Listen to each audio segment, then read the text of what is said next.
This episode is brought to you by Kia's first 3-row all-electric SUV, the Kia EV9, with available all-wheel drive and seating for up to 7 adults, with a 0 to 60 speed that thrills you 1 minute, and available reclining lounge seats that unwind you the next. Visit kia.com/EV9 to learn more. Ask your Kia dealer for availability. No system, no matter how advanced, can compensate for all driver error and or driving conditions. Always drive safely.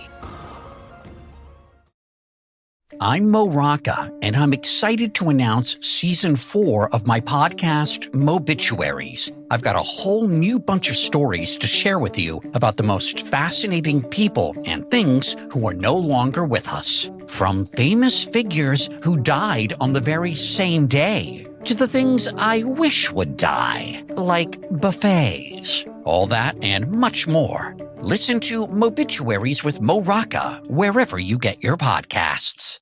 This podcast contains mature content, explicit language, suggestive situations, and partial to full frontal nudity. Listener discretion is advised.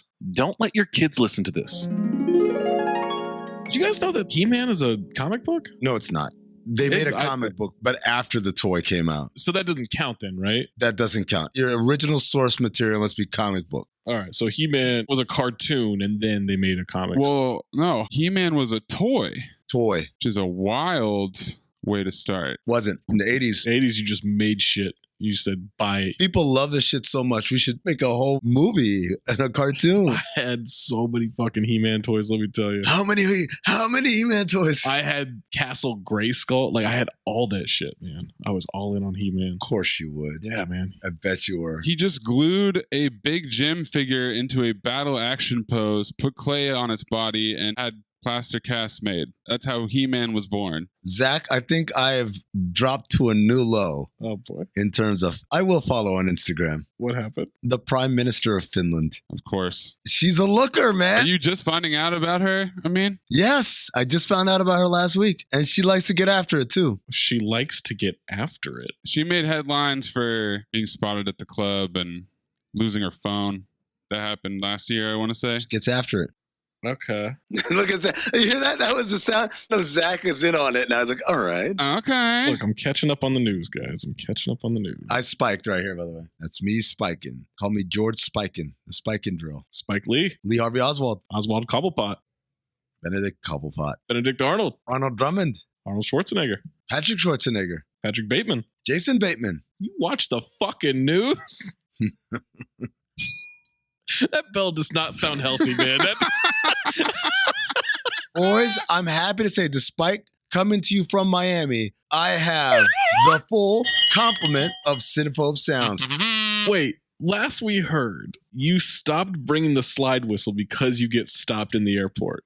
What prompted you to bring it back? I thought, maybe they won't stop me this time. Did they? Yes, they did. Why? It's just a slide whistle. That's what I don't understand. Suspicious it doesn't look like a weapon. It's a suspicious shape. So the TSA agent pulls the bag, pulls it out. What's this? What's that? And she said, and I could tell, you know, when people are frustrated with other people they work with, they can't tell you that, but they give you that look. So she says, I'm going to have to put these in a separate tray because if I don't, he's going to flag it again. Nice. And I look over and the guy looked like an absolute. Oh, come on, man. I'm just saying. You've gotten very free with the word bingo. Liberal. No. And the kazoo. You've gotten very free with this. No. I reiterate to everyone who asks, bingo does not mean a single thing. Bingo is a catch-all for many different things that you can't say. And we're not going to say them because those things are very bad. Yeah, but the problem with that is that you could be meaning an innocuous word. Yes. But because you're using bingo, you're elevating the insult. Sure. And also the context that you've applied to it in the past leaves it open to very limited interpretation. And then he's going to say something like, it's all on your interpretation of the word bingo. It's not his fault. It's whoever hears the word bingo. Right. It's their problem for making the assumption. Well, no. I'm just going to point out that Zach uses the word bingo more than any of us. That is Zach uses not it in true. everyday speech. That is Count not the bings. true. Zach, I've seen Count the bings. Go. Zach, I've seen you do it in mixed company. And I'm like, I don't know. Should I explain? I don't know Other side. what that means. What does that mean? Two Americas. sexy to use that word in both Americas, Zach. You're never even around me in mixed company. That's a lie. Mixed drink company. I'll tell you, I've wanted to use it around people and then known that they wouldn't get it, so I didn't use it. So you do it when I'm around with other people who won't get it around. Because you'll get it. But you're still using it. But you're using it when people won't get it at all. When? You use it on Lebitard. No. Yes. Roy gets it. Roy's Oh, there's your loophole. You have a black friend. Juju gets it. Oh, 2 black friends. Named two. I could not imagine spending 3 hours on something that I didn't like after 10 minutes. You don't like it. You are a weird individual to keep watching. What are you, nuts? You dedicated a week of your life to dislike something? Get a hobby, knit something, go for a walk.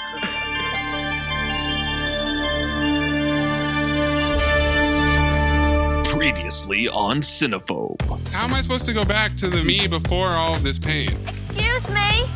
We're new in town and we've never had sex before. Would you give us a hand? I would have rather seen his cock. Away, Bobby! This episode in this movie exists. You bet your sweet ass I saw a lawnmower man. Oh, Teddy. I'll call some guys from my neck of the woods. We're not talking, Brooke, about a couple of queens who know a few grapples. We're talking about Polacks that don't have a goddamn future. You have a stupid heart and a stupid brain. Regular Einstein. You think I'm a coward? You're wrong. I'm not a coward. You're the coward. I'm not a coward. I love cocaine. I do it all the time. I'm sorry, you guys. I don't mean like homosexual. I mean like... I got nukes shooting out of my dick right now. I've got so many nukes. Dick Nukem. I mean, look at this buffet of ass. Mouth to dildo, dildo to ass to ass. Hi, Brant. Anal beads. I'm the goddamn talent, Maze. Look, Gene, I've never told anyone this before. My hat. But I can suck my own dick. And I do it a lot. 1038. This movie is shit. You don't know shit. Holy shit, bro. I had the same note, too. I swear to God, both of you guys are the biggest fucking liars in the world. Howdy. You should have saved this for the train. All right, au revoir, Lubin. Lisa, solid. Oh, I mean, why don't you just be like a regular person and dream about regular threesomes? Like clones. Give me some soul kisses, baby. Hey, beautiful. Oh, Dang. oh, my nose. I can't indulge this comparison to a person that Amin may or may not know in a movie that has nothing to do with this podcast. That's some 20th century shit, bitch. We will tangle ass, Say hi to your mother for me. and you will lose. What's the end game? Okay, now everyone's dead. What is fucking Spence from Ballers? Who cares what the end game is? I am wrath.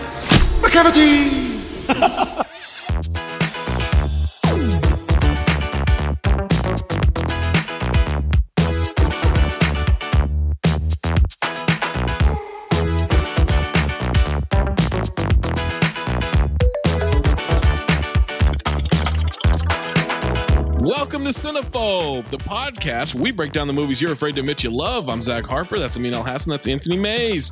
Part of the Lebitard and Friends Network, Meadowlark Media. We're looking for reviews, guys. Now, Amin's been on #1 sports podcast that probably has the #1 activated audience, right? For about 2 weeks in a row here. Mm-hmm. And has not mentioned reviews once. We need reviews, guys. Not that many months left. So someone's going to have to galvanize this thing. Maybe it'll be Juju. I don't know. We need to get to 5,000 Apple Podcasts, 5,000 Spotify each by the end of the year. Or the thing's going away, probably. Maybe. We are up to 3,535 on Apple Podcasts. 2,800 on Spotify's. Review from Sofa King Good Podcast. Get it? Need more Cinephobe merch. I agree. Me too. Chop, it ain't that hard. The Mean T-shirt, 0 cheeks. Great pod. 5 stars in the U.S. and easily 4 maple leafs in the Canadian system. What does that even mean? I don't know. Makes the workday better. Don't care who sees my laughing when I'm listening.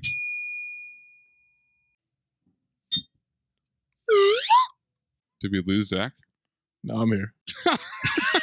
Just waiting for the cavalcade of sound effects to go away. If only Amin had Green Lantern's ring, he wouldn't have to bring the slide whistle through security. He could just use his power of will to create one. Spoiler alert. All right. If you have a submission, submit it. Just a reminder, it needs to be 40% or lower on the Rotten Tomatoes audience or critic score. New month. And we're going to cape for this month no matter what. It's superhero / I think comic book month. I don't really know. You picked it, motherfucker. I know, but I don't, it's like the space alien month thing. Kind of both work. I've got the first pick because you listeners decided to not vote with your brains or your hearts. Vote with your bingos. But I'm powering up the decoder ring or some shit. I don't really know. With the 2011 action sci-fi adventure, Green Lantern. Dude, we're back to it's superhero. It's a superhero movie. Or a comic book movie. How could you miss both categories? IMDb did. I didn't. It is action. It is an adventure. And there's science fiction. Is there not science fiction? Did this story really happen? Then it's fiction. Is there science in it? Lab coats. Boom. A lot of bacteria exposition that didn't pay off. Oh my God. Bacteria exposition. Oh my God. All right.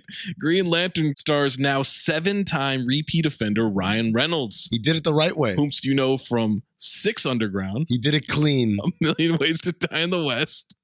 R.I.P.D. Smoking Aces. Reminder, he threw a gun that was out of bullets out of a hotel window at a hotel that was about 500 yards away. Maybe he thought he was Green Lantern. Blade Trinity and Red Notice. I wish I knew how to quit you. What's he tied with now? Stallone, Ben Affleck, and the downtown LA Bridge. Oh. Is he the highest non-month having? Absolutely. He just passed Abraham Lincoln. Back in 2010, he was in Buried. Then he was in this movie and The Change Up in 2011, future Cinephobe. And then Safe House and an uncredited role in Ted in 2012. This movie also stars Ryan's wife in real life, Blake Lively. Blake Lively is Gossip Girl, right? Well, you know her from Accepted, future Cinephobe, The Town, Savages, and Gossip Girl. She was dating her co-star in Gossip Girl, Penn Badgley, until she met Ryan Reynolds on this movie. Level up. They're now married. 3 daughters, live in Pound Ridge, New York. Oh, I bet they You don't want to pound the ridge. And this is the 3rd movie that Zach has picked where the stars hooked up and got married. Geely, and of course, Killing Season. De Niro and Travolta got hooked up? Didn't they? Did they? Welcome to Cinefuck. We also get Peter Sarsgaard, the Sars Guardian of the Galaxies, known from Jarhead, Flight Plan, and the new Batman movie, which was terrible. Also Shattered Glass, Garden State, and Blue Jasmine. I like Peter Sarsgaard. Oh, he's great. Not a Skarsgård, he's a Sarsgaard. It took me a couple of, some Google searches. I just called him SARS in my notes the whole time. COVID-19. Remember when SARS was the scariest disease? Oh, man. What a time. What do you think? You think monkeypox is more SARS or more COVID? Neither, because what's the bacteria breakdown?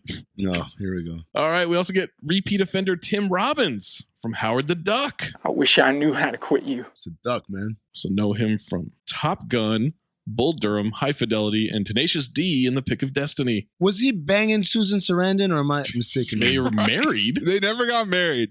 They were partners. Good God. They were married. They were just banging. They were married. No, they were famously not married. There was a union. Just banging. They're sharing benefits. They shared something, all right. The bed.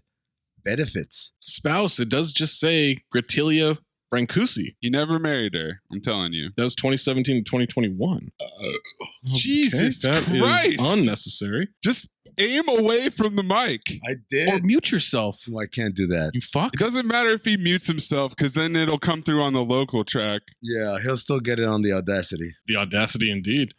It also stars Mark Strong, Taika Waititi, and Angela Bassett. Imagine my surprise when each one of those people showed up. Mark Strong was in Kick-Ass, Shazam, in 1917. And Kingsman, right? Kingsman, Imitation Game, Tinker Tailor Soldier Spy. I haven't seen The Kingsman. Oh, Kingsman has Zach Harper written all over it. Everyone tells me it's great. I don't like British. It's not great, but it definitely has Zach Harper written all over it. What the fuck does that mean? It means exactly what I said.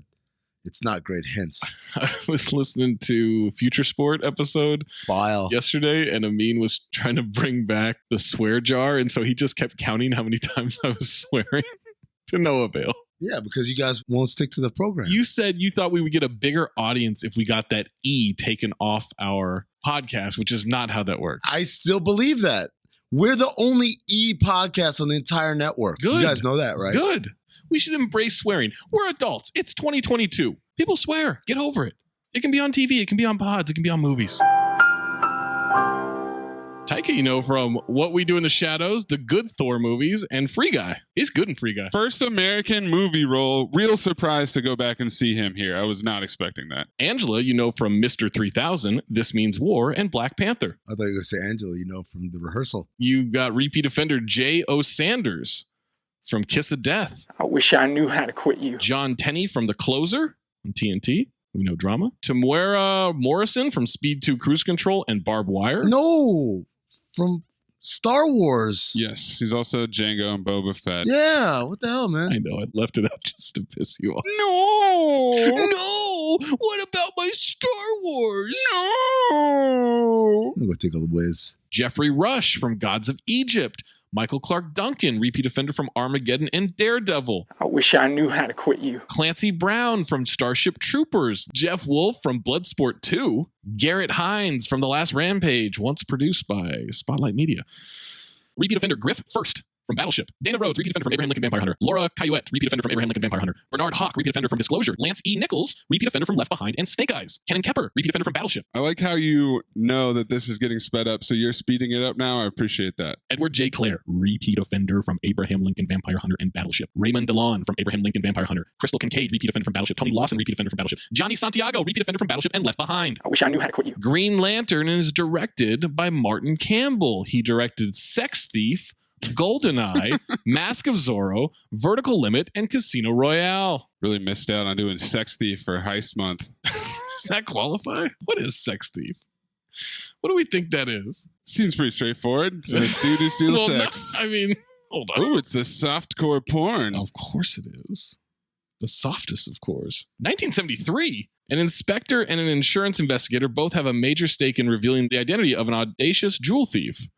How is that sex? You gotta ask. He seduces his victims after he robs them. It has no reviews and fewer than 50 audience ratings. It's got no audience reviews. He seduces his victims and then he waltzes away with my drugs. Tagline: The masked bandit hits again. How many times can he get away with it? How many times? How many times? How many times? How many times? Other tagline: He stole their jewels. All they reported was the robbery. Wait. And then last tagline: He rides by night.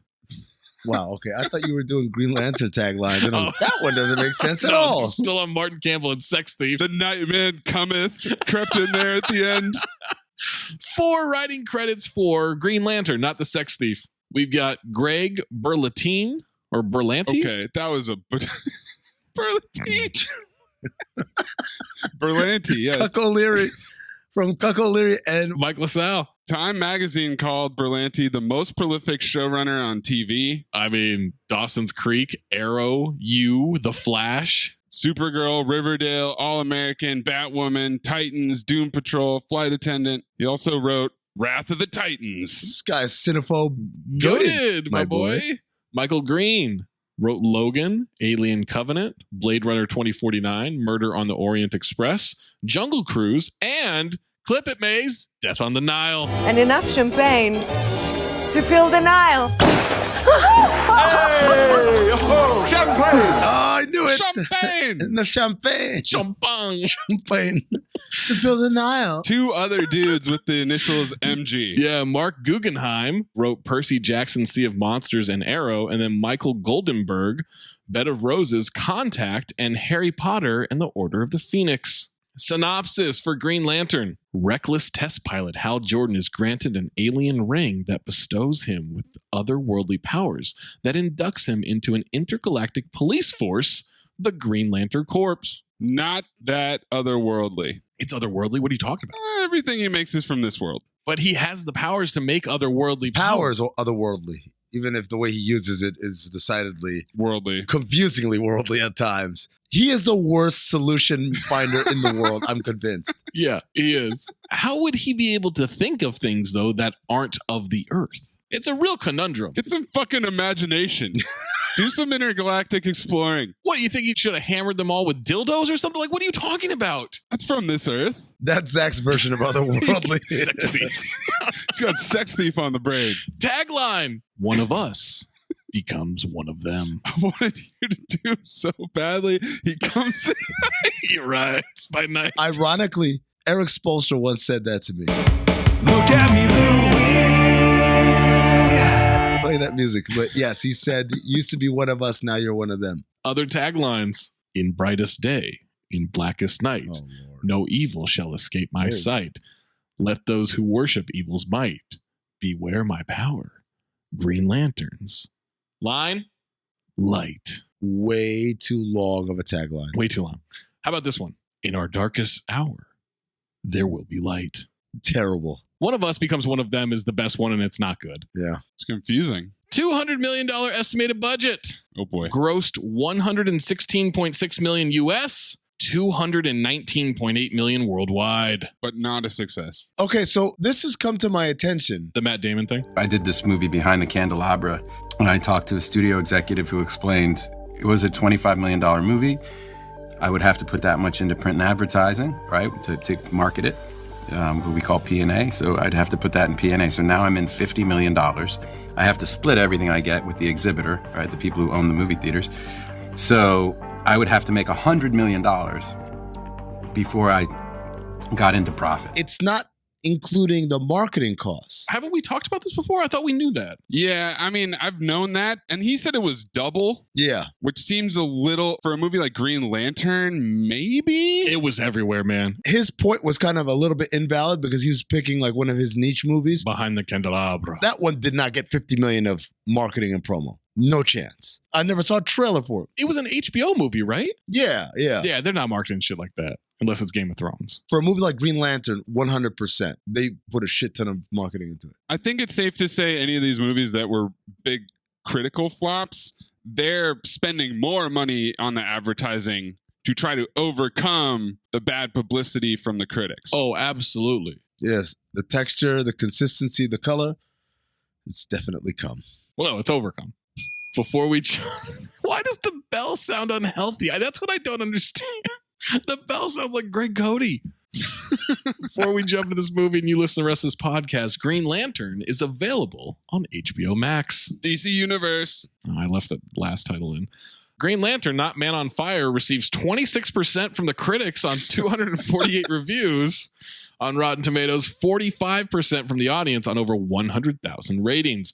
Amin, check the positive or the negative reviews. It's very hard to be a glass half full kind of guy with this movie. But let me try with the positives. Oh, shit. I'd already scrolled down to the negative. You pump faked me. The negatives are ready. Hey, John, that's weird. That glass looks half full to me. Wow, now that you mention it, it is half full. Brent McKnight of The Last Thing I See. And The Darkest McKnight, Green Lantern's Light. Enjoyable enough despite obvious shortcomings. No. Samuel Roberts of Sci-Fi Now. This is pure popcorn entertainment, a one-dimensional outing that is more in the ballpark of Thor and Fantastic Four than anything else. How dare you? No, Thor was terrible. The first Thor? The first two Thor movies were awful. The second one was slow. The first one was good. No, they both sucked. But Ragnarok, amazing. No, but you're comparing it to Ragnarok. No, I hated it at the time. I hated it when it came out. You also hated Ragnarok because they gave away the most important reveal. They ruined the great effect of the movie with the trailer, but I still really enjoyed the movie. That's how good it is. Candace Frederick of Real Talk Online. Green Lantern is not a perfect movie, but it's fun to watch. Way to keep it real, Candace. Kevin A. Ranson of MovieCrypt.com. Kevin Ranson. He withholds my things for a fee, then he walks away with my drugs. In an attempt by the script to be both epic and snarky, director Martin Campbell and actor Ryan Reynolds did the best they could with what they were given to work with. I disagree. David Stratton of At the Movies. The way he said, I disagree, so flatly. Things improve as the plot kicks in, thanks to enjoyable performances by Peter Sarsgaard as the more or less human villain and Blake Lively as the feisty heroine. What story? When did it kick? Robert Roten of Laramie Movie Scope. Laramie Cigarettes. The only reason you go to see a movie like this is the special effects and the fight scenes, right? It has both in spades, and the 3D effects are good too. Oh, I forgot this thing was in 3D. Yeesh. Which makes sense with like the big green fist and all that stuff when he's fisting people. Hey, yo. Daniel M. Kemmel, sex thief of North Shore Movies. It has room to grow if Warner Brothers has the willpower to deepen the characters and sharpen the writing in the inevitable sequel. This guy wanted more? Keith Cohen of Entertainment Spectrum. The ironic timing of opening nationwide on Father's Day weekend couldn't be more strategically perfect because this entertaining movie provides dads who grew up reading comic books an opportunity to spend quality time with their young sons and daughters. If you grew up reading comic books, you don't have kids. Good way to start comic book month, Zach. Stick with it. Glenn Lovell of Cinema Dope. A shame this fantasy adventure arrives in a summer swamped by superheroes. It's the best of the batch so far, but it's in danger of being snubbed by the Scene 1 Seen 'Em All contingent. Scott Nash of 3 Movie Buffs. Jesus Christ. Certainly better than Thor. Kevin Carr. Fuck you. Of 7M Pictures. Friends, fanboys, critics, lend me your eyes. Oh. I have not come to bury Green Lantern, but to defend it. Why is he talking like a old-timey... Like Caesar. Like Caesar. Like Caesar. Yeah, like an emperor. David Sexton of London Evening Standard. The Sexton Thief. I liked it much more than, say, Thor, precisely because it's so openly childish. That approach seems right for the material. 20-year-olds are fabulously well served by the movies nowadays. Yeah, 2011 had Thor, Captain America, the first one, X-Men First Class. That one have Jen Lawrence? Yes. Wasn't she like the blue one? It was when they made everybody young and relaunched it. Love that one. Mystical? No, that's a rapper. Mystique. Whoa, mystical. Problematic. Danger. Damn danger for real. But it's not the worst green superhero movie because The Green Hornet, future Cinephobe, also the same year. I like Green Hornet. Pick it then, you coward. Okay. I got my eyes on something else green. Oh, it's green. It's not cum. I'm saying it's a cum. It feels like cum. The texture, the flavor, the color, the consistency. Ted Fry of Seattle Times. Green Lantern's ring is cooler than Thor's hammer, but not as awesome as Iron Man's suit. Christ. Nell Minow of BeliefNet. 3-hour tour? 3-hour tour. Okay. I'm on Instagram. Cool powers? Check. Interesting villain? Check. Interesting girlfriend? Half a check. Angsty parental issues? Check. Poppytalk. And then user Facker A, 5 out of 5. Motherfucker. Eh? I like that. It's Fakher. Facker A. Facker. 5 out of 5 stars. A great movie that nobody wants to succeed. Yeah. They're really holding this movie back. Oh my God. So many references. So many references. So many references I'd like to make right now. Negative reviews. Stop being a pessimist. This tank is not half full. It's half empty. Corey Woodroof of Illumination Network. Here's something green that I would not want to touch with a 39.5-foot pole. No, I'm not talking about Mr. Grinch. I'm talking about the Green Lantern. So he jerk off the Grinch then? Is that what he's saying? Like, oh, I'd definitely fucking... I don't think he's saying he would jerk off the Grinch. I think that's just not what he's saying at all. I think he's saying that. His heart's not the only thing that grew 5 sizes that day. You think the Grinch has a 39.5-foot dick? It's not getting past 32 feet. I'm sorry. That's just ridiculous. Alan Alamacher of the MacGuffin. The more hold on. If you're going to let her slide, Alamacher. The more I think about it, the more I dislike it. That's how I felt watching it. Lindy West of The Stranger, Seattle, Washington. The Lindy Hop. Please, please, please do not make a sequel. Well, they listen. He's happy. Roger Moore of Tribune News Services. Not Jonah Hex bad, but almost. Eligible. Eligible for this month. Just Cinephobe. Oh my God. Willie Pickett. Willie Pickett. Brandon Phibbs of BrandonPhibbs.com. Ah, Brandon Phibbs. He lies to my face. Then he waltzes off with my drugs. If serendipity is a collision of happy accidents that produce something greater than the sum of their parts, then The Green Lantern is its unlucky antonym, a film far less impressive than its individual superior ingredients. What's a bad miracle? They got word for that. Sean P. Means of Salt Lake City Tribune. Not even Ryan Reynolds' charm, which pours out of the actor like water over Niagara Falls, can overcome the lumpy narrative and special effects overkill. Lumpy like Peter Sarsgaard's head. Bob Grimm of Tucson Weekly. Green Lantern is a moronic superhero. Ryan Reynolds is too cool to play such a lame character. There, I said it. Oh, fuck you. That's why you write for the Tucson Weekly or whatever the fuck. Mark Ramsey of Movie Juice. Wait, movie juice or movie? Juice, like orange juice. Got it. Okay. Not like orange because I'm in Miami, so you know. Did you break it? It sounded like Gallagher hitting a watermelon there. You heard two noises there. Amin hit the bell hit the floor. Ryan Reynolds is a fearless fighter pilot famous for wielding his stick in many a starlet's cockpit. Hey, yo. Christian Toto of What Would Toto Watch? Oh, I know things on Africa. Wow. Not real bad even for you. Green Lantern uses so much CGI, it's a wonder anyone bothered bringing a camera to the set. Andrea Chase of Killer Movie Reviews. That the supervillain resembles nothing so much as a giant tentacled dust bunny with teeth does nothing to make it strike fear in the hearts of the audience. File. It's an accurate depiction. Matt Brunson of Creative Loafing. Jalen Brunson. Jalen Green. Jeff Green. My name is Jeff.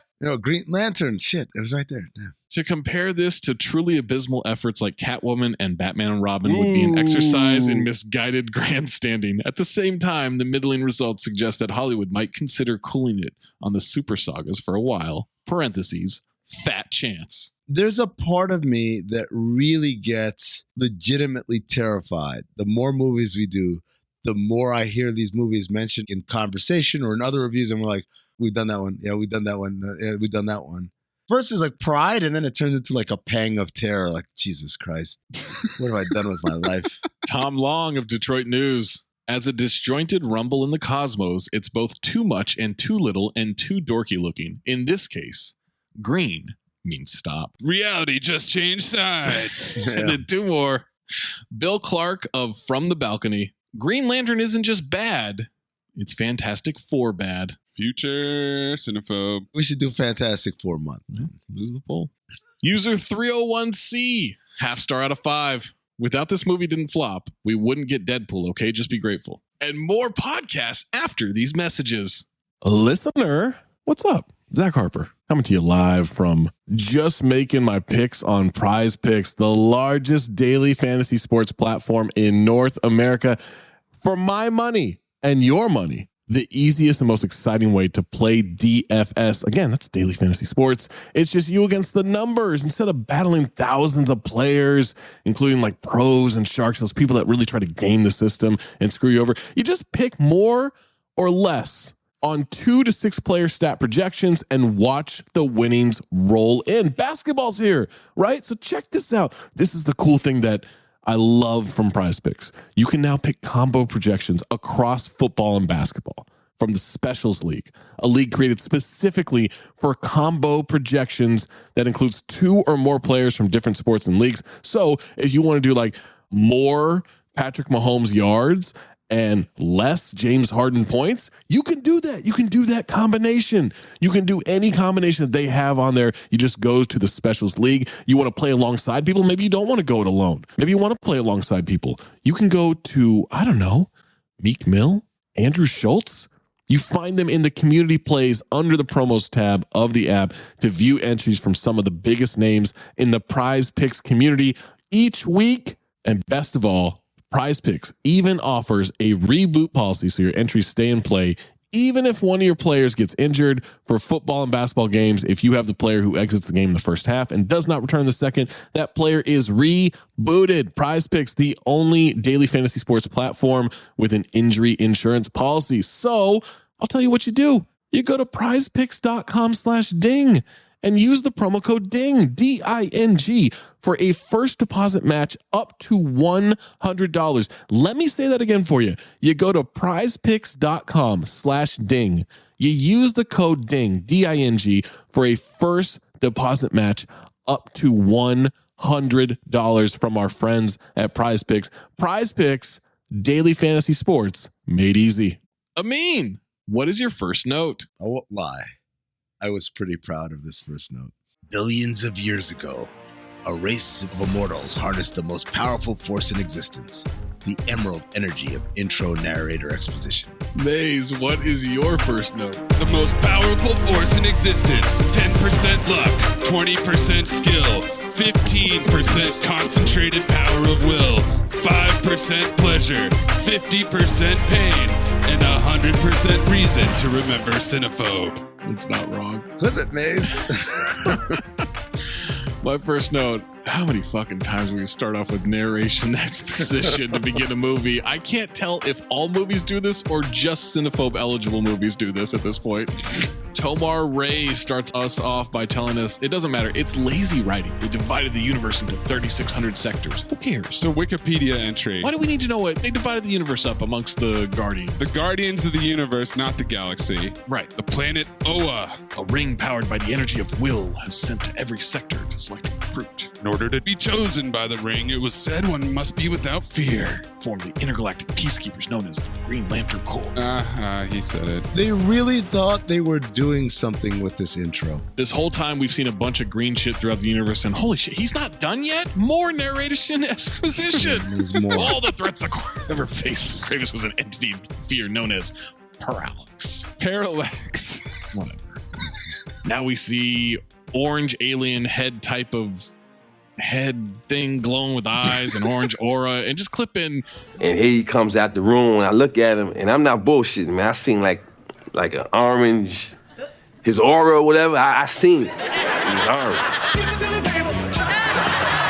Or the legendary Green Lantern Amin Sur was capable of capturing and imprisoning and blah, blah, blah. Sir was. Did it on something called Riot. And it just looks like Thanos to me. It just shows big purple face out there. It just looks like Thanos. Sure. I'll give him this, though. All that space shit out there, it looks pretty cool. It looks like a dope-ass screensaver.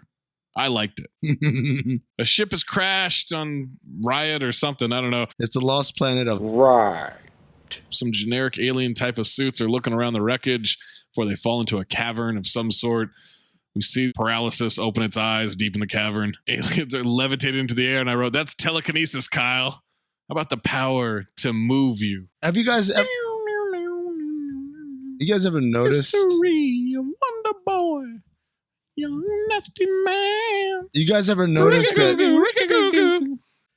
You guys ever noticed that imprisoned bad guys who are in a slumber always wake up like super focused and ready for action immediately? Like their eyes are just... Nobody has to pee.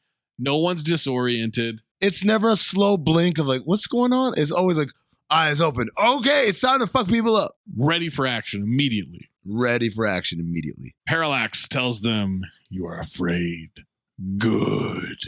And then he shoots an orange cum-like substance at them to steal their souls. Did he just suck the souls out of them? Someone got sucked off in here. 3 at a time? Yo, sucking off 3 aliens at a time cannot be easy. That is a powerful villain. The road goat. Yo, did you see those bones? He cleaned the crap out of those bones. Man. Don't let Parallax get himself in front of a basket of wings. Or a bone. He's sucking his fingers like Christopher Walken. Now we get 6 months later. Who cares that it's 6 months later? 6 months later, title card. Zach should be pleased. No context clues needed. I guess I was wrong. Damned if they do, damned if they don't. So that was 4 minutes and 15 seconds of setting the table exposition. And we're not done yet. No, because we got Amin Sur in a spaceship. He tells Sinestro, traveling, blah, blah, blah. Don't worry where you're going. They're dead. Sinestro kind of looks like Landry Shamet. I thought this shit was orange, not yellow, the whole time. Same note too. Okay. And then he says there's traces of yellow powder. Me and Jeb just coming back from Africa, cradle of civilization. And this nigga out here buying yellow cake from the motherland. Are you sure it was yellow cake? Y'all niggas don't believe me. I got some yellow cake right here. Look, you see, you believe this now? Don't drop that. No, I know what to do with it. Well, I got it wrapped up in this special CIA napkin. Don't drop that. Yeah. Yeah, hope I don't drop this. Pray to God you don't drop that. Yellow cake. Amin Sur acting his ass off with these facial reactions. Are you kidding me? He's got so much fucking shit on his face. He's like Charlie Day waking up in the hospital. Really? They did have to give you Bird's Heart, though. Saved your life. Oh my God. You okay with that? No. He's kidding. He's kidding. We're both kidding. That's good. That heart would have been too old for me anyway. How long was I out? 2 years. Really? 4 days. That's better. Why didn't you play it? I Just thought we were the going to four. say 2 years No, or something. that's No. better. Just we've got a woman president. And the Guardians are silent. I've demanded an audience with them. Sinestro's connection hits a dead zone as the parallax starts fucking up Abin Sur. He's flying through the ship. He's shooting green cum-like substances at him. Parallax is chasing him. He escapes to a pod. He gets pooped out the back of the ship. I'm very badly hit. First of all, he doesn't escape to a pod. He escapes to the train ball from Mortal Kombat Annihilation. And then, yes, same note too, bro. I'm still alive, but I'm very badly injured. I think my legs might be broken, but I'll try to stand up. Ah!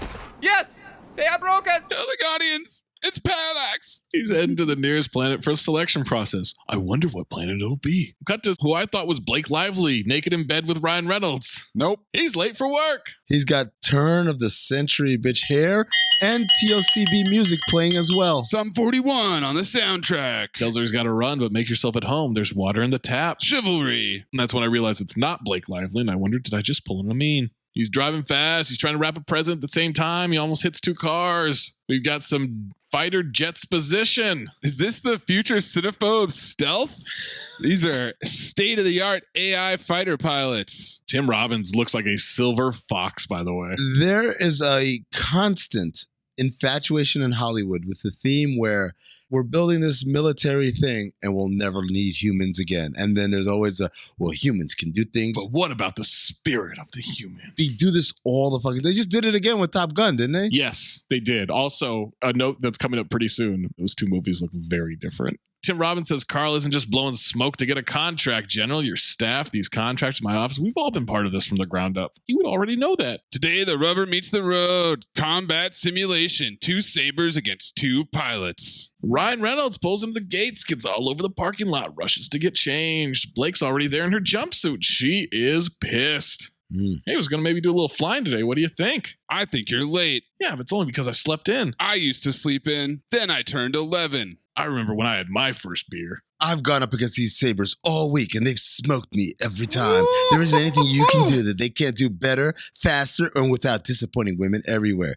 Tension? I think we both know that's not true. Banter! We've already got tension, we've already got banter, and then we get some Poppytalk. Pop! Her father chose him. She would have gone with Jensen. I would have gone with Jensen too, but unfortunately he's busy not being good enough. Maybe you do get laid tonight, but maybe you get arrested. Arrested for what, babe? Being awesome? At least he shows up, Hal. This test today, it's important. So he's going to make her look good up there. Don't worry. Now let's get these pants off and fly some planes. And we're in the air. We got the military. We got Ferris watching from a hangar. Blake says to fly safe, and he says no. Taika is the guy in the chair. Is that Taika as the guy in the chair? Ryan's code name is Highball. Everyone needs a guy in the chair. Hal's impressed. Asked Taika what he's been feeding those things. He says, F-35s, what else? And there's a real chuckle fest that happens from the military. Everybody, like Doc Rivers' press conference. It's back, baby. These 2 are chasing Hal, and he tells Blake to take a shot if she's got it. Doesn't think he can take them solo, so he wants to figure something out together. She lines up with them, and then he leaves her. Now she's got both sabers on her ass. He says, now stay right there and look real pretty. And I said, misogyny. They shoot her down in the simulation. Did you just use your wingman as a decoy? Ryan Reynolds just laughs. He fires at one, misses. They maneuver to get behind him. Ferris says they can fly anywhere he can. Let's go somewhere I can't fly. Straight up to space. And he's climbing. Taika whispers, coffin corner. Eyeball, rules of engagement set ceiling at 50,000 feet. Sabers will stall at that height, but so will he. Oh no, if they keep going, they malfunction. As the planes all fall to Earth, Ryan takes them both out. Taika celebrates. I mean, damn it, Hal. A random soldier says, your boy takes his job seriously. What? As he free falls, we get a quick cut to a Poppytalk printed photo on his dash. Oh, Poppy flashback. Then we get a flashback to his dad tossing him a jacket. Why? Keep it warm for me. This was, dare I say, the most Poppytalk scene in the history of Cinephobe. 150 years. It's got all the elements of a strong Poppytalk movie. Everything. There's a lot of two for the money flashbacks to the dad. They're stealing from Maverick. They're stealing from Hot Shots Part 2. They're stealing from everything. The jet's spinning out. He flashes back to his dad taking off, and his dad's jet explodes in the back, and he Helen Hunts his life away in the control tower. Right when his dad gives the thumbs up and explodes. Oh my God. It's so funny. I laughed. It's so funny. I don't know if that was the intention, but I laughed. It's definitely not. Hal's approaching minimum ejection altitude. We get a bunch of jargon. He looks at the pic of his dad. Another flashback. You're not scared, are you, Dad? Let's just say it's my job not to be. That won't come back. And then young Hal is sprinting towards the plane. And he gets his ass knocked back like it's the fucking Force from Darth Vader. Right when his dad starts to get out of the plane. And it just explodes, man. It's such a funny scene. Golden Dumpster nominee. It's such a funny fucking scene. I'm dying, man. It's way too funny. I rewound it and watched it again. It's so funny. It's one of the funniest scenes we've ever had. The dad has his ass on too. The dad's horrible. The kid's horrible. All right. He ejects as the jet crashes into Earth. Cut to someone named Bob calling him a stupid son of a bitch. And this guy's got a very 2006 goatee. Zach, did you have one of these goatees? No, because I couldn't grow the connectors like that for a while. It would just look weird. So I had the bottom chin goatee, and that's no mustache. And it was awful, man. Nice. Awful. Blake's pissed at him for crashing the jet, breaking rules of engagement, and sacrificing his wingman. He blew the contract of this company and half the state were counting on. Goatee man says, watch your back. He says, that's impossible, Bob. And I said, Golden Dumpster nominee. I laughed. I thought the objective was to win. The objective was to show what the Sabres could do in actual combat. And in combat, no pilot's going to crater his own plane. I did. Now you got to boost the ceiling on your robots. I also showed you what they can't do. Didn't have to make that point in front of the commander of Air Force jargon. Papa O. Sanders shuts it down, fires him. He quits. Blake shuts them both down, grounds him. There's an investigation pending. Blake and Hal are left alone. Conveniently. You want to tell me what happened up there? My control's locked Don't up. give me that, Hal. You had a window when you could have recovered. Did you choke? You wouldn't be the first pilot it happened to, but I need to know. My control's locked up. What the hell is all this anyway, huh? What's with the ridiculous suit? I know that your dad's been bucking for you to take over the merits company, of but my this is career taking things choices a little are bit not far, on the don't you think? table right You're a now. pilot, Carol, and a good one. Giving that up to fly a goddamn desk is bullshit. Hal, I like the business part, and I'm good at it, which, by the way, doesn't mean I'll never get in a cockpit again. It isn't one way or the other. That's the way a child looks at things, and we aren't children anymore. She hammers that cock in that sentence. She also hammers that ass on. Nailed to her. I don't know. I don't think anyone's beaten Hal's dad. That's a big one, man. Hal's dad had one fucking job, and he might as well have been breathing when he blew up. We might need a new category for you had one fucking job. I would not hate that category. There is always one person in these movies that had one job and they just fucked it up. The Nun in Fallen. Abin Sur's ship is wrecked by the sea. I don't know where the fuck they are, by the way. Where are they? Coast City. We built Coast City. Wait, is it really called Coast City? Goddamn right. DC Universe, they don't believe in like having regular cities. It's all like Jump City, Gotham, Metropolis. I don't care where you fall on the Marvel or DC thing, but we gotta admit that this is lazy fucking writing. It can't be Coast City. That's a lazy writing choice from 70 years ago that they just rolled with. That's a placeholder from 70 years ago nobody filled in. We'll fill it in. Don't worry about it. Zach, one might say that they wrote it down and then they coasted from there. Coasted, my boy. Coasted, my boy. Abin Sur is wrecked in this ship. According to the closed caption, he's breathing raggedly. Oh, yeah, definitely. His ring glows and a green ball of cum pops out. He says, choose well, and it flies off. It's not cum. It's cum like. I'm never going to get sick of this reference. Like, it is always going to make me laugh. Hal shows up to a kid's birthday party. He's cast position with the Ferris exposition. Hal's short little brother isn't happy and asks, does he need to be like dad so badly that he has to die like him? I don't know. I think these guys are more like dad because they are ass on. The whole family, man. Brother to brother exposition. Also, there's no chance this would be a news story at all. No, there's no way. They would not let this get out. It would not be on the news. What are you talking about? It's Coast City.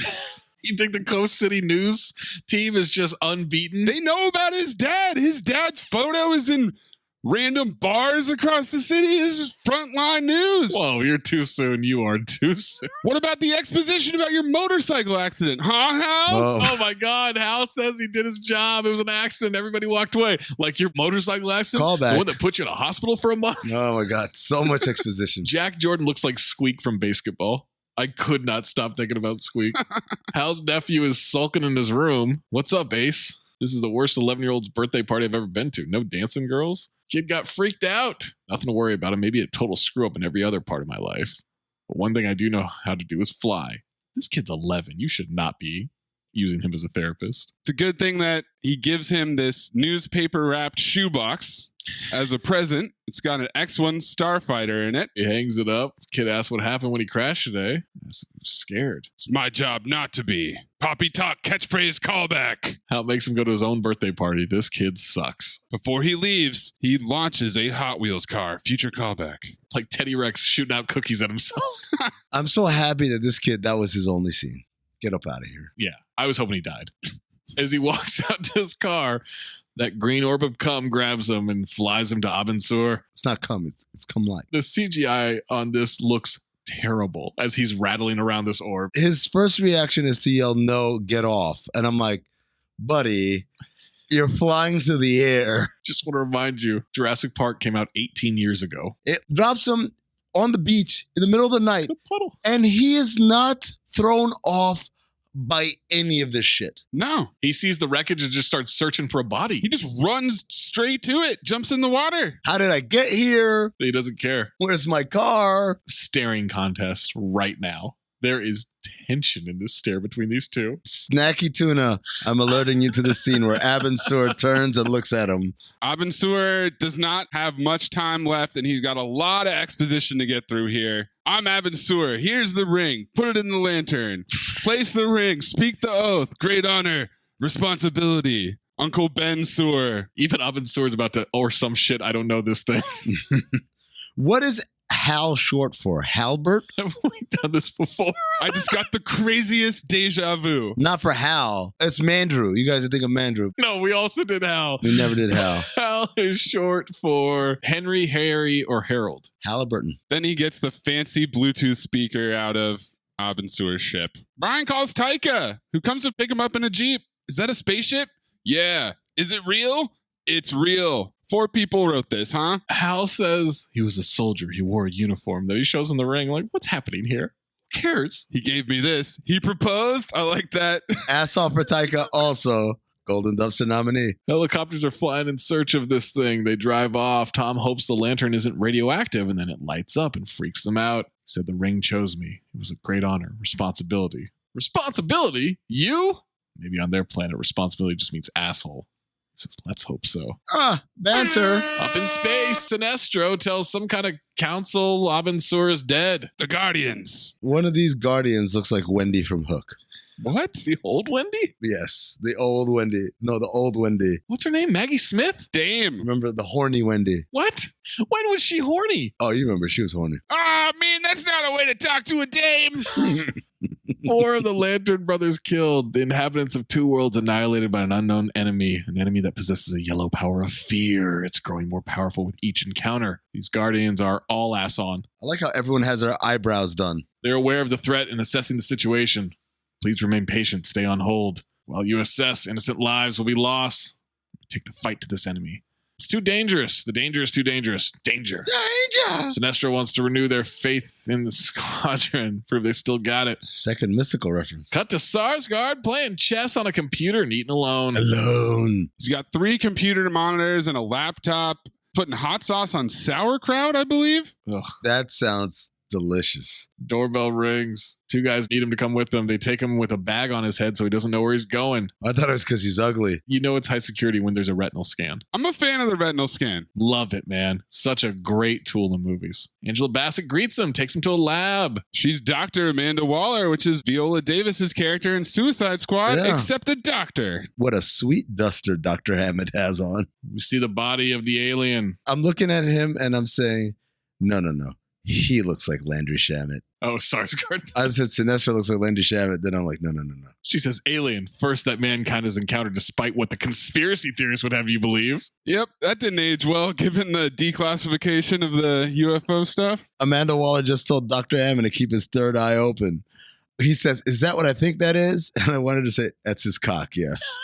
Because he's pointing at the alien corpse. His skills are specifically suited to the task. He says, hello, in a curious, slightly horny way, and Peter Sarsgaard is ass off. Ass off, yes. Hal is at home. He has the lantern in the ring. He puts it next to it, and nothing happens. Meanwhile, Sars is doing the autopsy. Back to Hal. Place the ring. Say the oath, because everybody knows the oath. To infinity and beyond. By the power of Grayskull. I said, by the power of reference. What the hell? Come on. He actually touches the ring to the lantern, and green shit comes out. Guy with the $3,000 lantern? Come on. It's glowing. In the brightest day and the blackest night, no evil shall escape my sight. His eyes glow. Where did this oath come from? Because fucking Abin Sur just told him responsibility, power is some shit. When you wear it, it gives you a knowledge base. It lights up your eyes, man. Keeps your third glowing eye open, yeah. You didn't see those eyes light up? We see yellow stuff inside the body of Abin Sur. It pricks the finger of Sars. What a sentence out of context that is. That's what Hal finishes it. Beware my power, Green Lantern's light. He said it. Lantern glows, and then there's a knock on the door. It's Blake. She wants to come in. He says, no. Want to get a drink? Can we talk? Yeah, we can talk and drink. Back to the lab. He hands over his analysis on a hard drive with the basketball Illuminati pyramid on it. It sure does. Its humanoid anatomy is extraordinary, indicating convergent evolution or a common ancestry. Implications are staggering. So much jargon, so much exposition. I mean, where did it come from? Where did it go? Where did it come from? Cotton Eye Joe. This could completely change the way the world views itself. Can you imagine how the public will react to this? This dumb fuck, he's taken to a super secret facility with a bag on his head, and he thinks the public gets to find out. Setting up to get himself killed if it weren't for the alien goo inside him. Angela calls herself a seeker of truth like him. People who pay for the facilities have other priorities and the power to enforce them. Angela definitely doing the middle management like, I'm cool. Yep. But the people in charge. It's exactly what Donald Sutherland did in Fallen. Oh, it's not me. People upstairs. Back to the bar. It's Blake Lively. It's Ryan Reynolds. It's Sam Cooke. That's where it's at. Pretty baby. He apologizes. That's where she says, have you been replaced by an alien or something? Why is his dad's picture on the wall like it's a fucking sports poster? That's what I'm saying, man. Why? How can we get more Poppytalk into this movie? Let's just have his photo at the bar. Pop! Like it's Kurt Rambis in Bob Hoskins' kitchen. He asks, do you think I'm irresponsible? And she laughs. You look pretty. Remember the last night we were in here? I forgot your birthday. We're about to get some we fucked once position. White people who used to date in the movies always have an oldie song. That's their song. Oh, yeah. Well, you've been flying ever since with anyone who'd get in a plane. He wants to dance with her. She says no. Cut to them dancing. Misogyny. He apologizes again. She says, my contract isn't quite dead yet. I told you I was good at this. He wasn't talking about the contract. He would have screwed this up, even if he didn't go to the Air Force and get all that exposition. Mm-hmm. I would have found some way. I would have blown it. Is that what you tell yourself? What do you tell yourself? You were scared I was getting too close. She spent her afternoon worrying about him, went over every inch of the flight data. Incredibly descriptive flight data. Nothing wrong with the plane. She wants to know what happened. He says, thanks for the dance, and just walks out. And I could not get over the fact that he had just hung up his jacket on a communal coat rack in a bar. Would you ever? In Coast City? Absolutely. Because you're worried that it might be taken, or were you worried about monkeypox? Someone's going to go through it. There's monkeypox everywhere. I would not leave that there. I would have it on the back of my stool or chair or whatever. What kind of person would take it, Zach? What do you mean? A sex thief. Close. I wanted you to say a taker, gent. We're takers, gents. That's what we do for a living. Take. He fumbles his keys as he's about to get in his car, and that's when Goatee and two other guys beat the shit out of him. I thought at first this was a random mugging, and I'm like, wow, these guys are really going after him. I thought I had switched to Con Air for some reason, like just middle. I thought it was Fight Club. Told you to watch your back, Jordan. The movie wants to paint these guys out to be bad guys, but in reality, he's the asshole. He's the one that cost people jobs. I think they're doing exactly that. He's got the bad reputation. No. He wins the fight. They got these evil looks, evil smiles on their face. Well, because he's a superhero and he's got a fucking power ring. Exactly. He's a superhero. By the way, goatee, that is not how a real person punches. He is throwing some fucking ridiculous angles on those punches. As ridiculous as the angle of this green ass fist that fucking comes out of nowhere and punches all three of these guys. Like the Three Stooges? Yeah, they throw him in a truck and he says, pathetic. You've been co-citying on Poppytalk and Reputation your whole life. They start to walk away and he says, hey, my face is just getting warmed up. He grabs like bolts or nails or something and he's going to throw them at these guys. And that's when a giant green fist fists them all. Fucked them all. Fist them all. One goes through a brick wall. He's got to be dead. But the brick wall is also just there to have somebody go through it. Yes, there's no rhyme or reason. But at best, he's in a coma, right? These guys are not okay. Hal has no idea. He looks at the ring. And then he gets sucked up into the sky. Clip it, Mayes. There were people, and they were there, and they got sucked up into the sky. Jay. Sucked up into the sky. Nobody got sucked up in here. I got sucked off here. Meanwhile, Hammond is writhing in bed, and I wrote another Snacky Tuna special. Sweaty night terrors. SARS looks like he has my nickname for him. He's ass off, though. Lock him in for ass off. He's in. Not an ass to be seen in sight. SARS has Max Cat Eyes from The Nightman Cometh as Hal travels to a planet through a wormhole or some shit. Like Howard the Duck, and this is when I start wondering, did they cast Tim Robbins because of the Howard the Duck thing? Oh, because he's got experience in these kind of movies. Because Sarsgaard becomes like Jeffrey Jones eventually. Yeah, that's true. There's a lot of similarities to Howard the Duck. He passes out, wakes up in his underwear. They're analyzing his body and his brain. He's being electrocuted. Something is shot into his heart. But you're too late. The ring glows, and now he's got a Green Lantern suit on and a little green mask that does not hide his identity in the slightest. Too soon. What's the point of a mask that small? He sees a reflection of himself and starts strutting. Some weird-ass looking alien in a lantern suit. Asks if he's concluded admired himself. A weird-ass exposition alien in a lantern suit. This character exists solely for one purpose and one purpose only. To provide massive amounts of exposition every time it opens its fucking mouth. It's just fucking Clippy in a Green Lantern suit. Clippy? Hey, it looks like you're trying to figure out how to use your ring. Hey, you've got a ring translator. Hey, you don't need a mask on Oa. Hey, I'm a Zudarian, protector of Sector 2813 and home to. Ryan finishes his stats position because he's been connected to the ring's learning machine. Do you want lunch? It's so fucking corny. It is about to be an exposition cocky. He welcomes him to Oa. We built this city. We built this city on CGI. We built this city on CGI.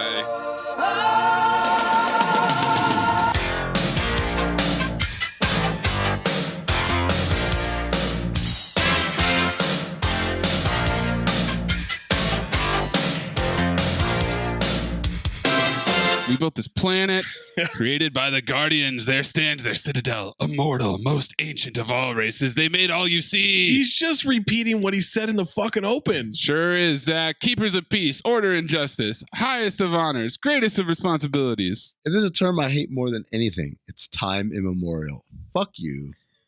Fuck your time and fuck your immemorial. All right, we get some double elimination exposition.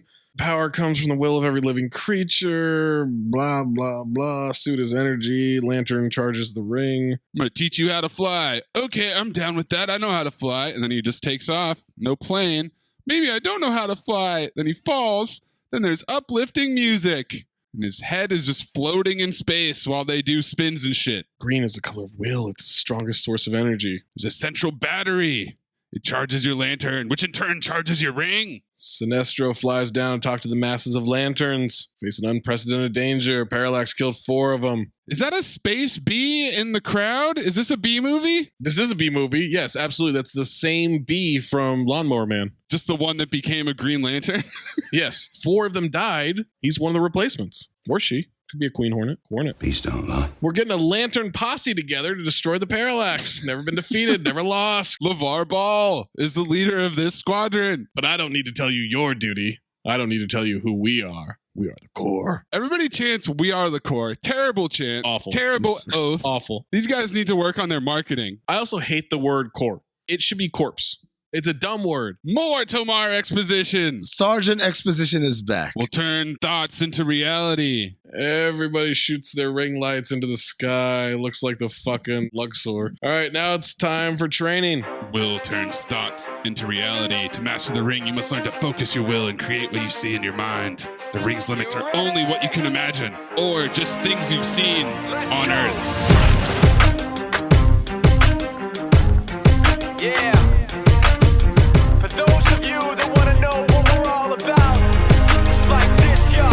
This is 10% luck, 20% skill, 15% concentrated power of will, 5% pleasure, 50% pain, and 100% reason to remember the name. This is when Kilowog, his combat training officer, comes down, voiced by Michael Clark Duncan, R.I.P. Never let your guard down, Poozer. Poozer? The fuck does that mean? Welcome to Ring Slinging 101, or as I like to call it, the worst day of your worthless life. The human. Ain't never seen one before. You smell funny. Heard about humans, they think they're the center of the universe. You want to be a lantern? You gotta commit to the core. More training. Shoots clamps onto Hal's feet on the platform. Can't move. Shoots a green boulder to fall from the sky. Hal stops it with like a metal platform or something. I think it was a big door. Your constructs are only going to be as strong as your will, and your will is pathetic. He drops another rock. I'm going to work you, and then I'm going to hit you until your will is strong enough to be worthy of the core. Throws frisbees at him, knocking him loose. No. Those are not frisbees, my friend. Those are hubcaps in a hurricane. Next lesson, he creates a green sun with gravity. Feel that? It's the gravitational pull of your average sun. Makes flying through space very dangerous. The bigger you are, the quicker you burn. Gravity's a bitch. He pretends to help him up and just punches him in the face. Your enemies won't fight fair. That's when Hal kicks him in the balls. And I guess aliens have testicles? Same exact note, too. So he has nuts? So they're just basically ugly humans. Yeah. All of them. Sinestro interrupts them as they fight. Thought it was a mistake when the ring chose him. I see nothing that has changed my mind. Sinestro is the stock character of the dean of the school who says, like, I didn't want to admit you into the school. If you don't turn in a paper by tomorrow about the da-da-da, you're going to get expelled. He's taking over the training. Core is only as strong as its weakest link, and I will not tolerate weak links. You are the weakest link. Goodbye. Are you afraid, human? Then he pokes him in the chest and asks again. Ryan makes a sword. Sinestro mocks him. A sword? How human? But then makes two swords. It made me think that Sinestro has two dicks. He's like, oh, you just have one of those things? Sinestro fucks. Two people at the same time. Nope, same person. Whoa. DP. So one's on top of the other? Or he's turned sideways? He's turned... Why would I be upside down? We have a sword fight. Sinestro's barely trying. He elbows him in the face. Did you mean to do that? You have a sword fight? Sure did. I believe I smell fear.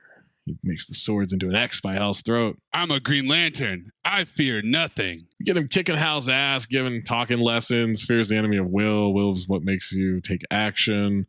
Hal forms a chainsaw. Saw your ass, raw. Sinestro wraps a chain web around it. Fear is what stops you and makes you weak. Weak. Ryan makes a brick wall like the one in the parking lot. Sinestro kicks through it. Weak. Like a woman. Makes your constructs feeble. Ryan summons a Gatling gun. Sinestro makes Captain America's shield. Same note too, bro. And there's swords flying around his head like little Tweety birds. Sinestro scares the shit out of him. Must ignore your fear. When you're afraid, you can't act. When you can't act, you can't defend. If you can't defend, you die. Is that enough of a lesson? You think you got it by now? Abin Sur was a great warrior, my mentor, my friend, my lover. You insult his memory by wearing that ring. And he leaves. I don't think he said he's his lover. Nah, he fucked him. It's two dicks. Hal wants to retire, but Tomar says the ring chose him. Never makes a mistake. The ring never makes a mistake? Never once? Back to Earth, back to his huge apartment with amazing views of downtown Coast City. Does he live in Coast City or was he just transported to Coast City? He was transported to the other side of Coast City, right? The coast part? Not the city part. The crucial part of Coast City, the coast. By the way, Zach, there's another town called Jump City in the DC universe. No, there's not. Who's in Jump City? The Teen Titans. Oh, you should have said Crisscross. Van Halen to Americas. Yeah, but reality switched sides those two Americas. They crisscross sides. Crisscross. All right. The squadron flying through space to go after the Parallax. Now the science building for learning. And Sarsgaard's teaching about bacteria. He's hearing thoughts of a student, asks him what he said. His eyes glow. Student flies out of the desk. Class dismissed. The black kid sitting behind the dude looks at him Ass off. with the look of, I'm not going to snitch, but this dude definitely said something. Goes to the lab, takes his own blood sample. His blood cells are consumed with the yellow light. Now he gets a text message from his dad as he examines his own blood. Poppy text! And his dad is Tim Robbins, who greets him by saying, "It's been a while." Turn of the century bitch phone. In 2011, iPhones, my boy. But he's not freaked out by his ability to mentally make someone fly across. Like, it's the first time. I'm not saying he doesn't like it. You're not surprised? How much of that is him and how much of that is the alien at this point? None of it is the alien, as we learn later. How is Tim Robbins supposed to be this dude's dad? They're like 3 years apart in age? Not 3 years apart in age. They're a good like 20. There's no chance they're 20 years apart. Sarsgaard, 1971. Damn, this nigga's only 8 years older than me? Robbins, 1958. He's 12 years older. Advantage, I mean. No, you can have a kid when you're 12. No, easy, Maze.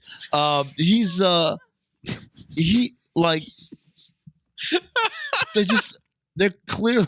Zach says something just creepy and knowing like it comes from experience, and somehow I get that one attributed to my tab. Thank you. Put it on Maze's tab. Look, man, if y'all gonna call me a misogynist, even when you guys are misogynists, then Yeah, no, your track record in that department is it's not great. Yeah, it's just that his misogyny is stronger than his racism. In this case. He says SARS impressed a lot of important people with his analysis of the alien. He's on a subcommittee. He's got access to this stuff. None of this shit makes sense. He's going to get SARS a top post. SARS says people are more qualified than him. He says, and less connected. Don't be naive, son. That's how the world works. Seize an opportunity when it presents itself. Nepotism. Then SARS hears his dad's thoughts of him wasting his life away, and he's an embarrassment. Pretty weird to have a complete opposite thought after you're actually praising him for doing a good job. Yeah. Did you not think he did a good job? That's a good point, because that's some real two-faced shit right there. He's just sucking his kid's cock for 5 seconds. Okay. All right. What?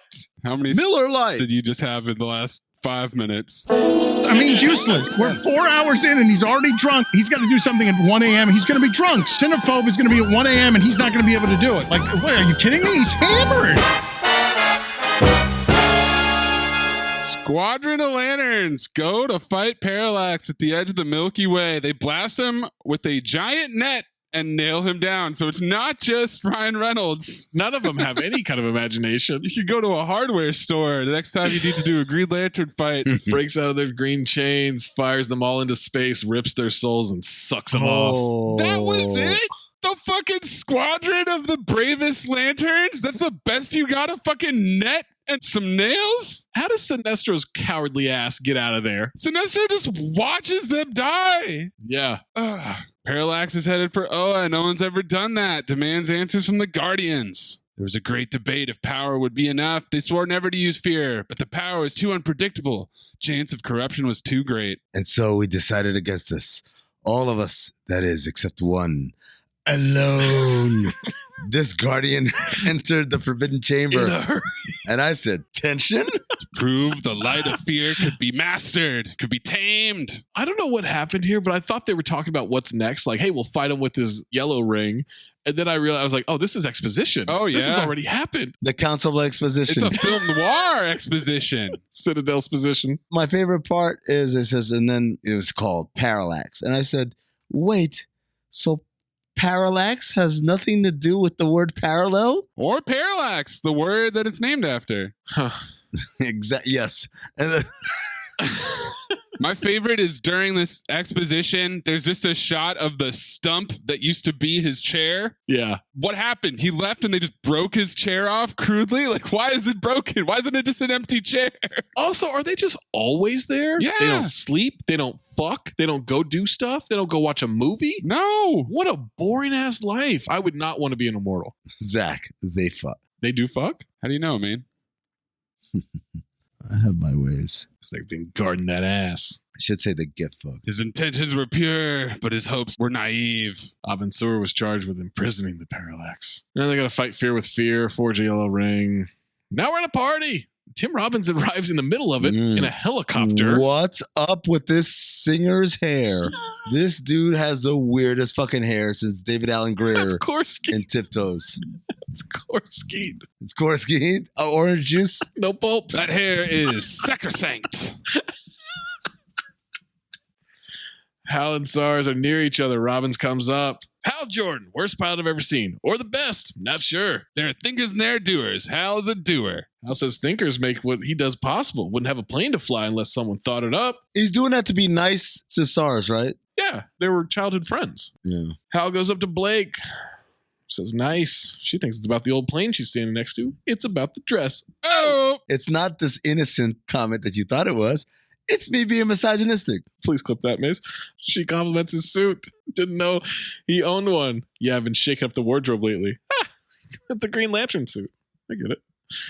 She got the contract figured out, fixed the altitude ceiling on the Sabres. He did them a favor. Look, I'm uncomfortable with the word hero. Ferris thanks his daughter Blake in front of the crowd. Everybody cheers. Robin says something weird. He says, I take one look at you, young lady. We're over at Hal Jordan, spitting image of his dead dad.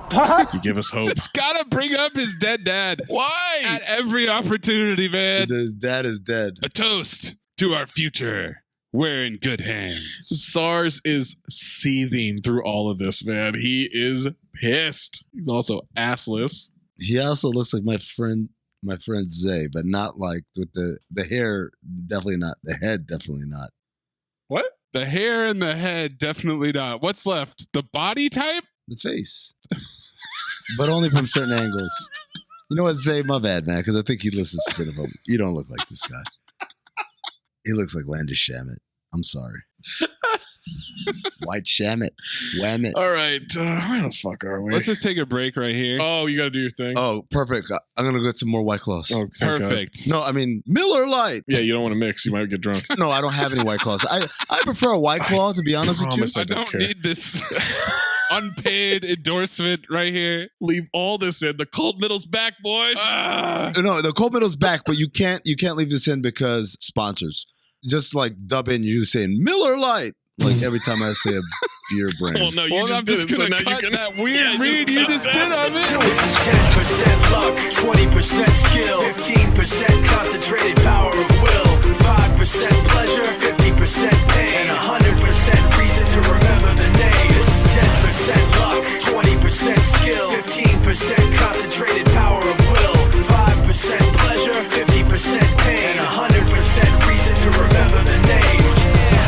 And now for something completely different. Isn't that fucking amazing that Ethan has the #1 sports Substack? Based on what? Based on the Substack rankings. Why is Zach shitting on this? No, I saw that and I just thought because he thinks for the first time ever, Amin's like, isn't that amazing? And Zach's like, no, but fuck it. No, but because Ethan told us in a newsletter? I don't know. I'd like to see some data to back that up. Take that for data. You just believe him? I don't take Ethan for a liar. He's usually very upfront about his failings. So that must be nice. I know, man. Like, shit. You should try it sometimes. I mean, according to their own post in February, he was 15th overall. Huddle Up by Joseph Pompliano was ahead of him, but I bet we smoked his ass by now. Smoked him. Yeah.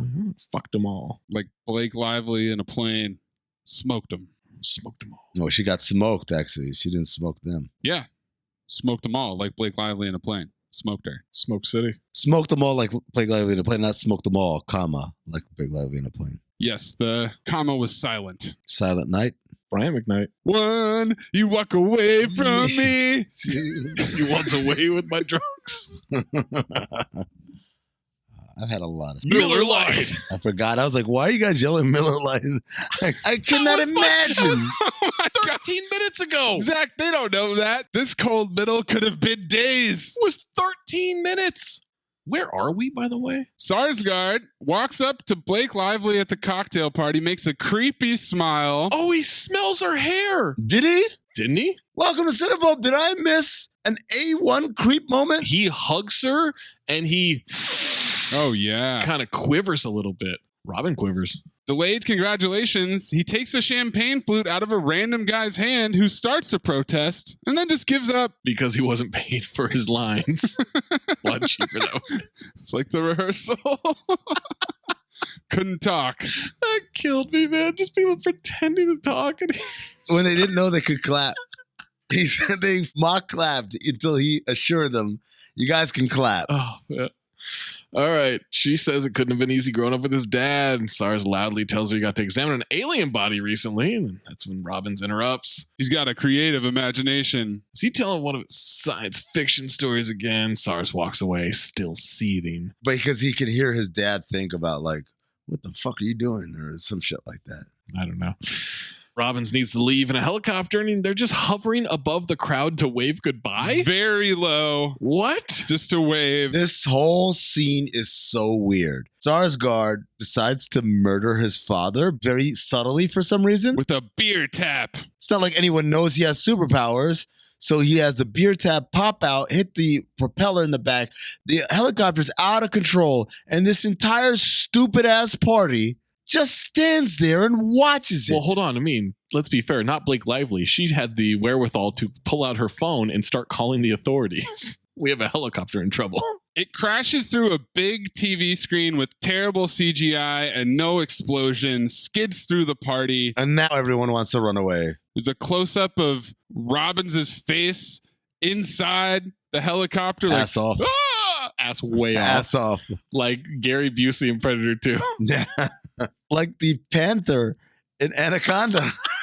Just surprised. Like, what the fuck? As it's skidding towards Blake on the ground, he turns it into a car, then makes a Hot Wheels track to divert it into a big spiral. This shit makes absolutely zero sense. I mean, he doesn't know what he's doing yet. This can't be the solution to stopping this. He panicked. First thing that popped into his head, man. He gets distracted when the sign falls, but she's under a force field film noir. Then he hands her off to her dad after landing the chopper. Someone records him on an LG touchscreen phone. Yeah. Uplifting ass music. Blake watches him leave. Nobody notices who he is, even though that mask is the thong of masks. It makes Robin's mask look like the fucking Scream mask. That's how small it is. Sars gets home and he's in anguish. His head is growing like he has advanced syphilis. It's pulsating like Kuato. Wait, does that happen when you get syphilis? I've been a part of anthropology classes where they showed these alarm. That's not where I thought we were going to mean. I've had syphilis. No, I was in an anthropology class a long time ago before I dropped out of college. And they showed this picture of this skeleton with this giant bulbous skull. And they said that was from years of syphilis thousands of years ago, or hundreds, I don't know when it was. But that made me then think every time I saw Barry Bonds after he did steroids. Surprise, surprise. Did Zach just some shit or I don't know his own anecdote? As a student. Or some shit I don't know my entire college career. And his own life. Some professor was rambling about bacteria for 15 minutes. I have no idea what they were talking about, but they said syphilis, and that got my attention. And so every time I saw Barry Bonds after that, I would say he has syphilis. I thought that forever, not knowing it was steroids. You sick, not Barry Bonds just walking around with undiagnosed syphilis. The cream in the clear. All right. Where are we? Syphilis head. He's full on screaming. Parallax is right outside of Earth, by the way. He can hear this in space. He looks like Eric Stoltz in Mask. News reports position talking about how. And newspaper exposition at the same time. Mm-hmm. He looks like Dennis Franz, by the way. No, he doesn't. As his face, everything. Swell? No, he doesn't. Not even close. Yeah, he does. Find me the pictures of both. Sipowicz. All right. Sipowicz. You fucking... Sipowicz? Sipowicz drink are you going to work on, I mean? Miller Lite. Tom goes to house place. Taika wants answers. Makes fun of the racetrack. That's the best you could come up with for your first big appearance? Nice try. Oh, I'm sorry. Did I disappoint you? I materialized a racetrack out of pure energy, saving hundreds of people, and you're disappointed. I'm sorry about that. I want to see the stuff, the outfit, the flying. You owe me. After they shout over each other. Tom says being his friend is no picnic, and that's when Hal gives in. You ready to have your mind blown? Ring. Middle finger. He puts the ring on. Nothing happens. Hal brings out the lantern to charge it. Now it powers on.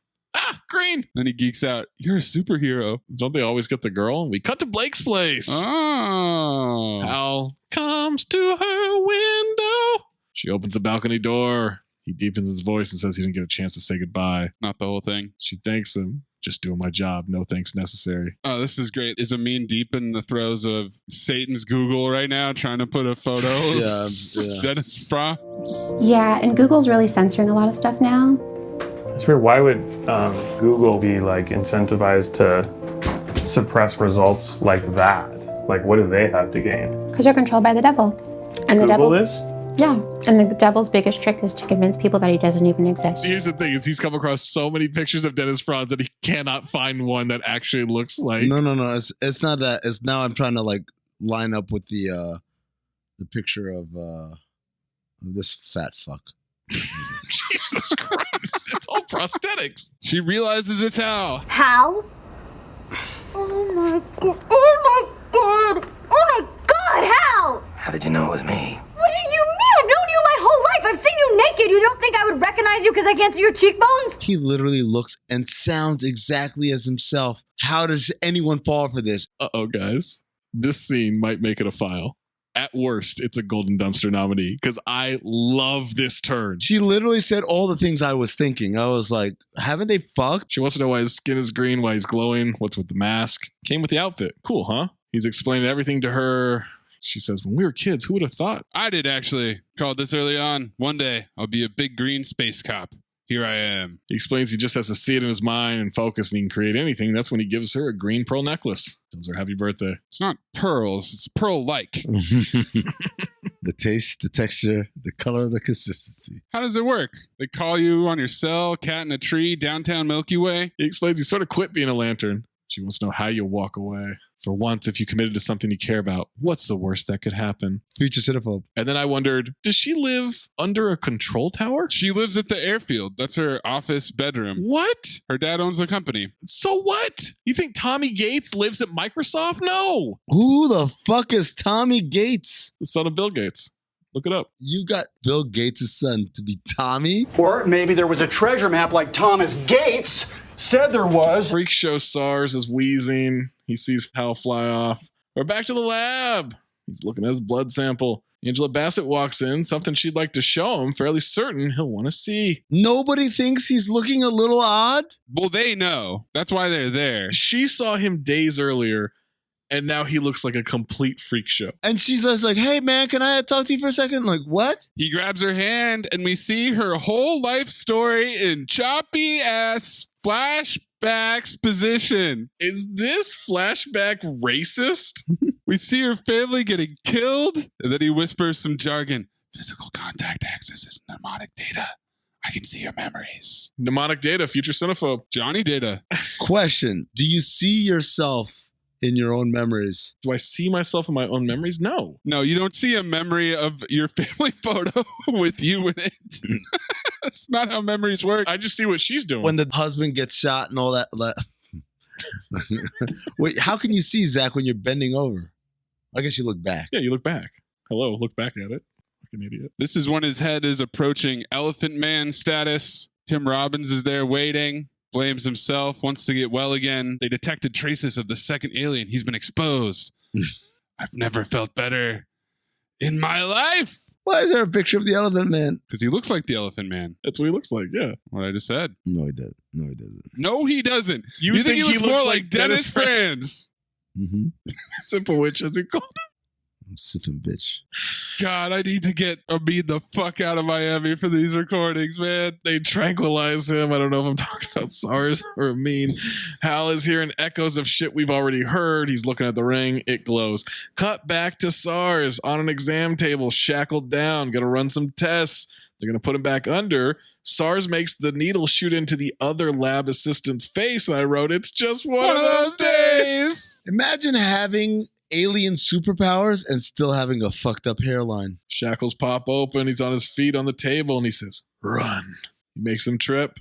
He makes Angela fly into a second floor glass window. And she's stuck to the glass like a Looney Tunes character. Pulls Robbins back onto the exam table. Two guards run in. He takes him out with giant robotic arms that just conveniently are there in the room. Yep. He freezes all the tasers in midair, shoots them back at another 4 guards. Tase me, bro. He repeats his line back at Tim. Don't worry. I only want what's best for you. Hal, the Kool-Aid Man, busts into the facility, catches Angela. She falls. She slides down the glass like a fucking Looney Tunes character. SARS makes a tornado of broken glass. Hal burns it with a flamethrower that he creates. His solutions fucking suck. He has the worst solutions for everything. Yeah, he's bad at this. He's new. SARS hits him with oxygen tanks, walks over, falls down next to him, and he's laughing. He touches Hal, and he learns about Abinsur's memory. Dr. Hammond walks up. We see his shoes, and I said, what are those? Oh, my God.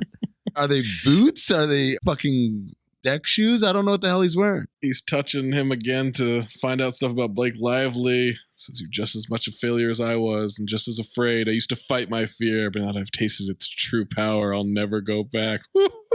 Hal, hi. Hi. The alien was one of you. How did we end up so different? How many millions? The aliens. Millions. He throws Robin into the observatory room and has flames incinerate him. Barbecues his dad like Action Jackson. How do you like your ribs? How do you like your ribs? This makes Hal vibrate. He struggles to touch the ring to Hector's head. Twitching. He's so ass off with the twitches.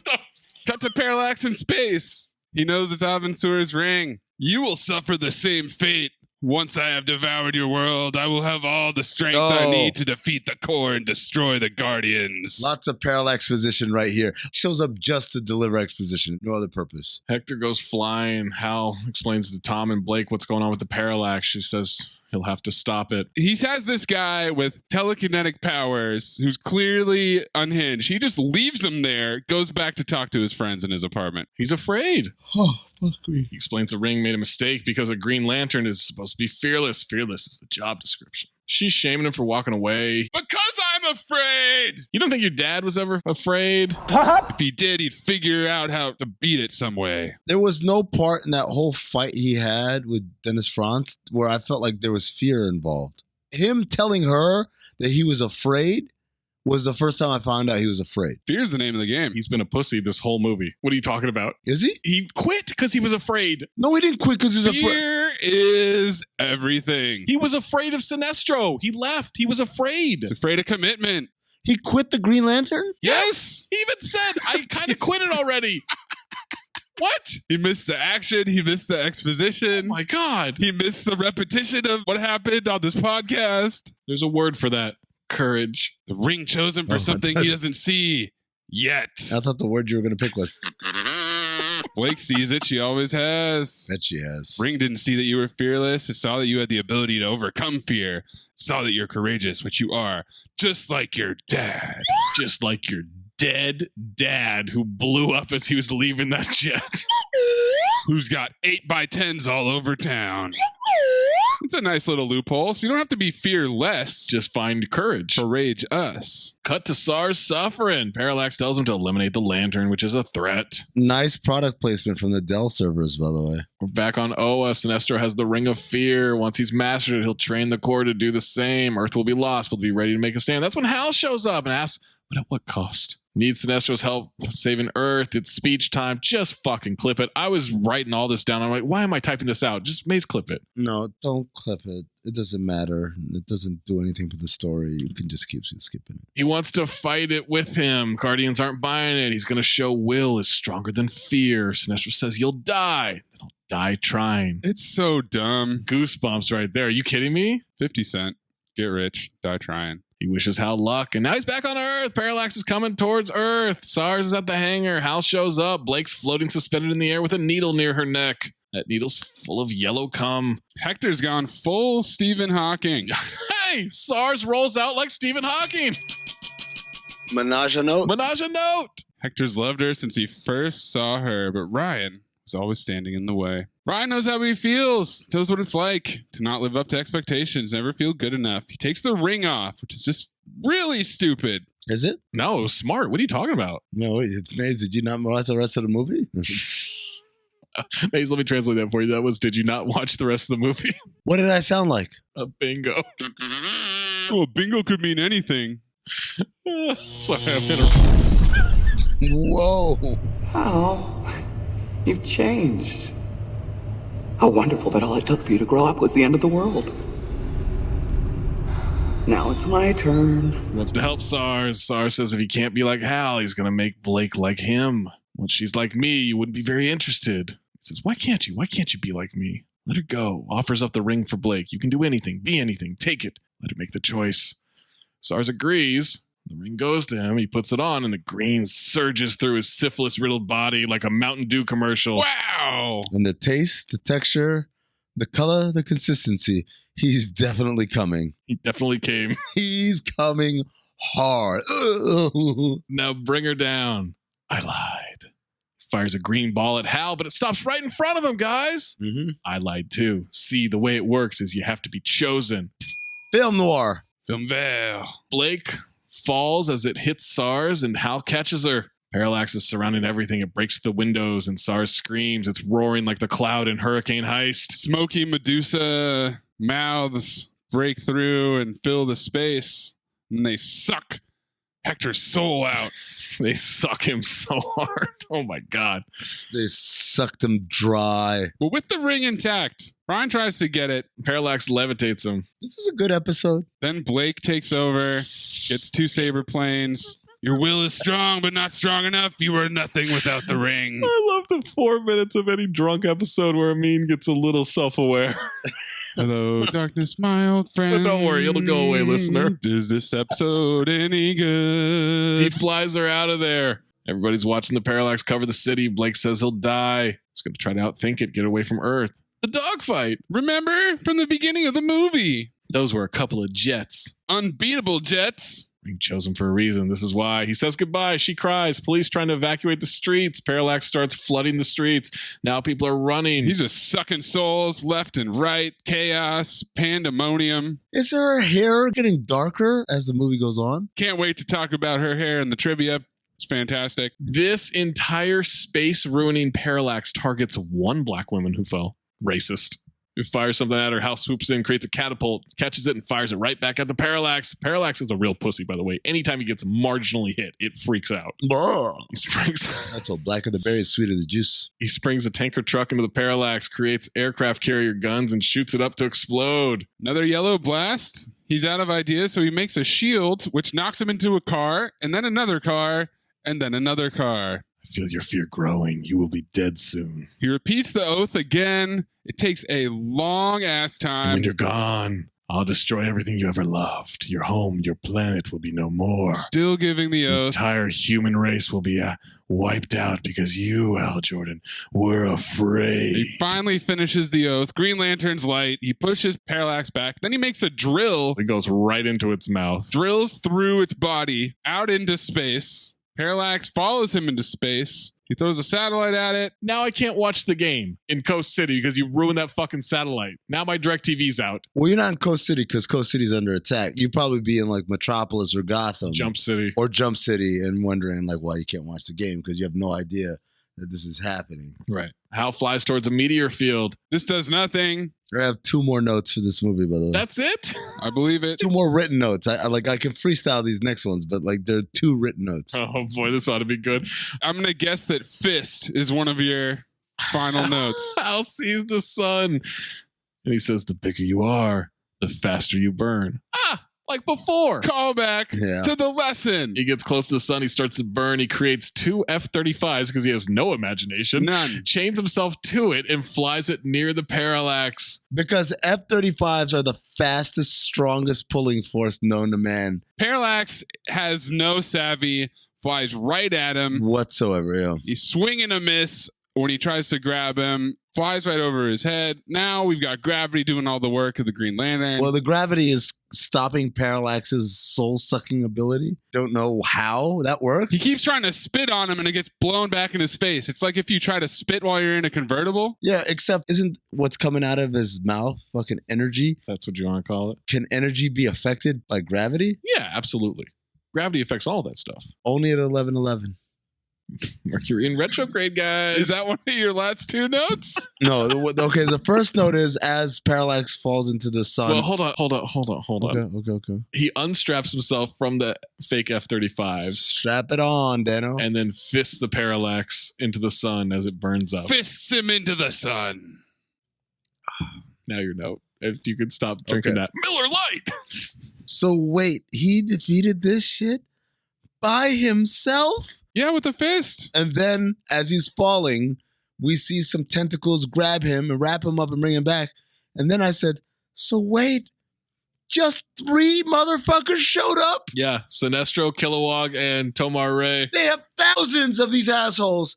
Only 3 of them showed up. And they don't even help. Captain Exposition, Landry Shamet, and Michael Clark Duncan. The big 3. And they don't help. No, they saved them from dying, I guess. Meanwhile, we have a rally where these thousands of motherfuckers who were like off like playing pickleball or whatever the hell they were doing. Just, congratulations. Little speech, though the time wearing the ring was brief. Hal Jordan's defeat of the Parallax will be remembered as long as Core exists. His actions are a reminder of why the ring chose each of us, to overcome fear and destroy evil wherever it may hide. You motherfuckers were hiding! Which I conveniently forgot about for the last hour of the movie. Sinestro goes up to Hal.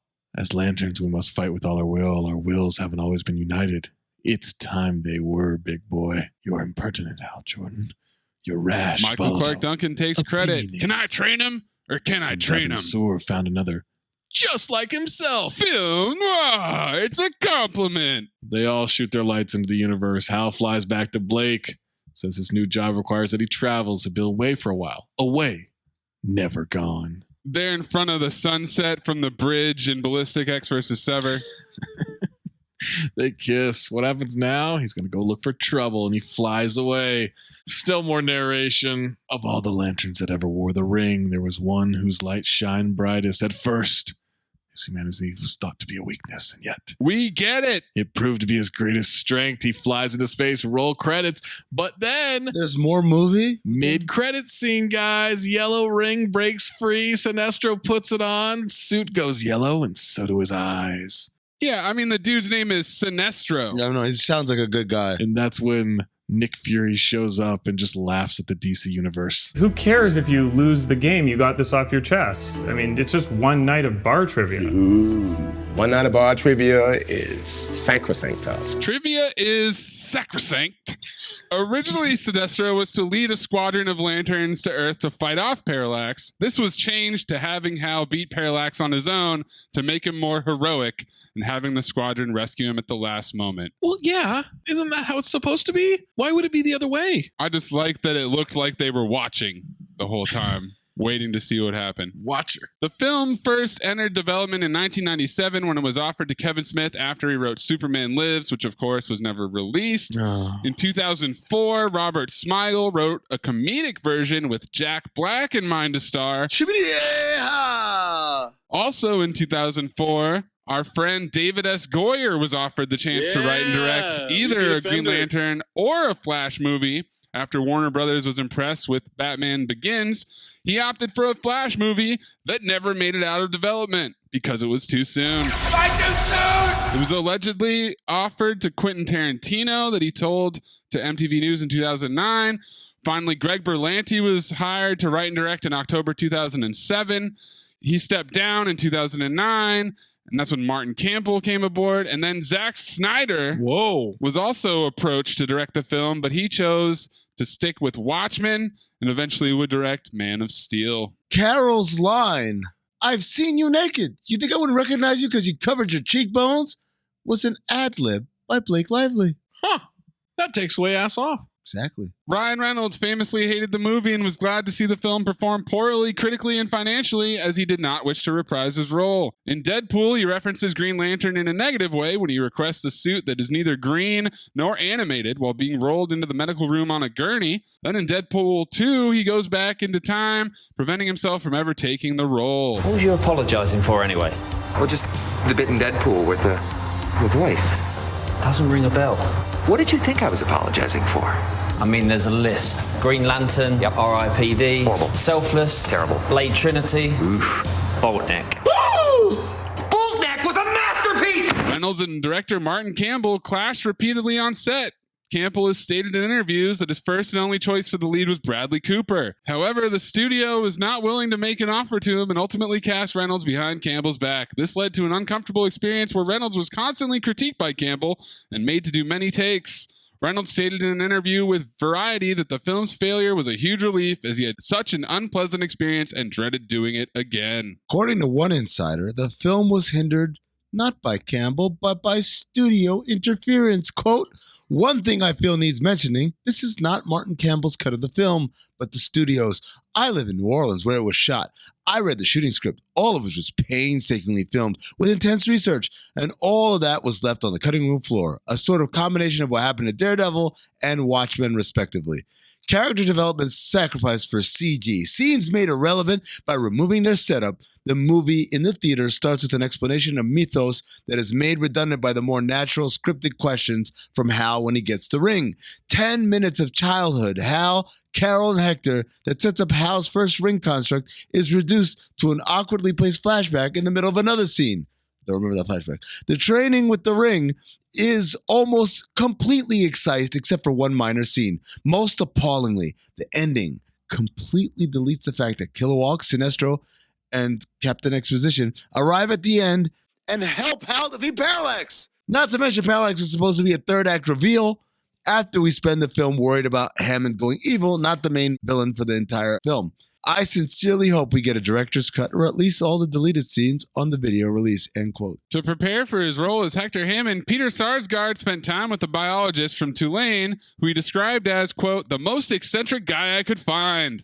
They both worked on preparing the lecture that Hammond gives in the film about bacteria that no one paid attention to. Sarsgaard loved his look as Hector Hammond so much, he declared himself the king of prostheses. He also described Hector Hammond as an expression of what he keeps inside. Quote, he's the kid that licked a battery or went on a roof during a thunderstorm with a coat hanger. Not to be outdone, to prepare for Carol Ferris's action scenes, Blake Lively underwent training on the Matrix's aerial stunt rigs, assisted by acrobats from the Cirque du Soleil and supervised by noted stunt coordinator Gary Powell. She described it as a great experience. Quote, I'm 40 feet in the air, spiraling around. That's the best workout you could ever do because it's all core. You can do that for 10 minutes and you should see your body the next day. It's so exhilarating, so thrilling, and nauseating, in case you're into that sort of thing. Just to be clear, she's talking about the one scene where she was floating, rotating in the air, right? Like, she didn't have any action scenes. There's just the one, right? Taika Waititi got the role of Thomas, quote, Pieface Kalmaku. Did we know his name was Pieface? We did not. No. Due to his Maori Jewish heritage. Quote, there was an opening in the film for someone who was not white or not black. Wait, he's Jewish? 50%, bar mitzvah and everything. Sam Worthington and Chris Pine were both considered for the role of Hal Jordan. Brian Austin Green, a fan of the Green Lantern, campaigned actively to get the role. Brian Austin Green Lantern. Bradley Cooper, who we heard about earlier, Justin Timberlake, and Jared Leto also screen tested for the role before finally Ryan Reynolds was cast as Jordan. It took 14 attempts by the hairdressers to get the correct brunette shade for Blake Lively's hair. As Amin pointed out, they might have been working on that throughout the film. At one point, Clark Kent's Superman was in the script. He had a cameo as one of the candidates considered to receive a power ring, but he was cut out because the filmmakers didn't want to depend on another superhero for success. Eddie Murphy was considered to play Jon Stewart, The Daily Show, another Green Lantern, but this character was ultimately cut from the script. Martin Campbell heavily criticized the studio for hacking the film to pieces during the editing process, which he claims resulted in the omission or alteration of numerous elements which would have made for a stronger film. Senator Hammond is a character created specially for the movie. Hector Hammond's parents are never mentioned in the comics. According to Martin Campbell, the visual influences in Parallax's design were the 9/11 terrorist attacks. Whoa! The images of those massive dust clouds coming down the streets from the collapsing World Trade Center are directly associated with terror. Jesus Christ. Lewis Pinnock Accent Award. Hold the fuck on. We've got a Tony Medley review. Okay for children. When I was a lad, my mother used to take me to the now world-famous farmer's market at 3rd and Fairfax in Los Angeles. Right to the farmer's market. Lots of mothers took their children to the farmer's market while they shopped. Because there were so many children, the proprietors of a magazine store put a table outside their store with comic books for children to read while their mothers shopped. The comic books were attached to the table by a wire so they could not be purloined. I spent many hours sitting at the table reading comic books. My favorites were Donald Duck, Superman, and the Captain Marvel series. Little did I know that I was reading literature that would one day inspire billion-dollar movies. Even so, what I was reading was aimed at the preteen intellect. Now here we are in the 21st century and we are inundated with comic book movies. Hundreds of millions of dollars are spent making these films, but one thing has remained unchanged from the 10-cent comic books I used to read so many years ago at the farmer's market.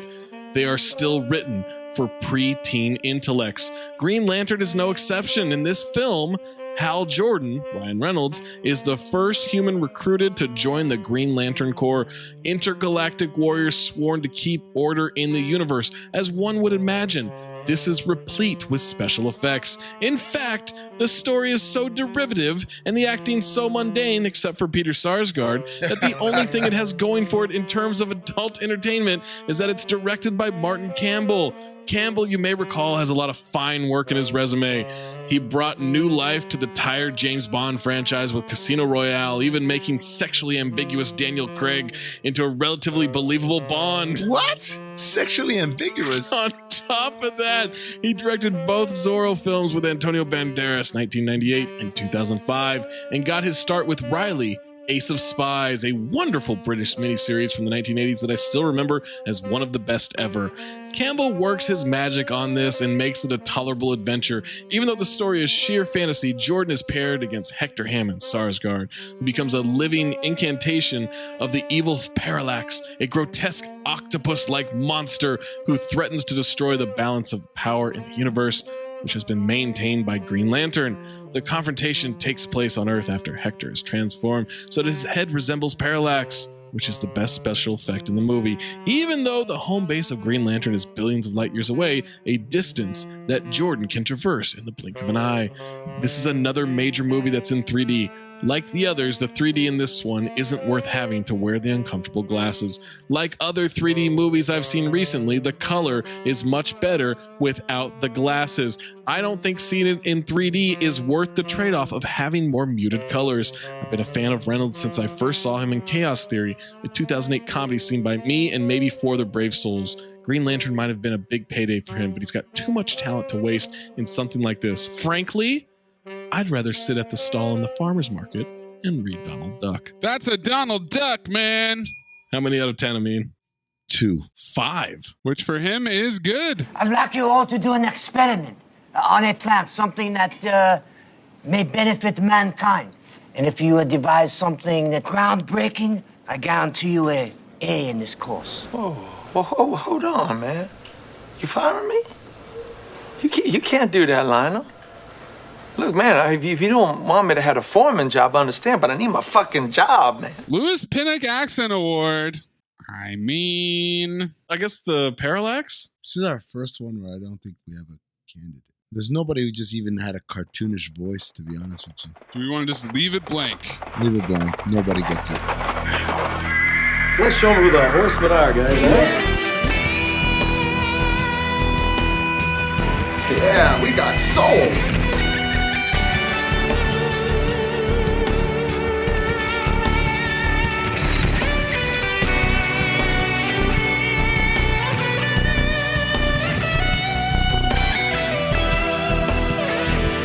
Horsemen. Oh, I mean, this is a This runaway. is a traditional. This is a runaway, man. We got a little bit of banter. We got a little bit of film noir. We got some CGI in there. Uh-huh. It's a punch out between exposition and Poppytalk, man. Poppytalk done knocked him out, man. And The his whole dead dad is plastered all over Coast City. All over town. Him and his dad.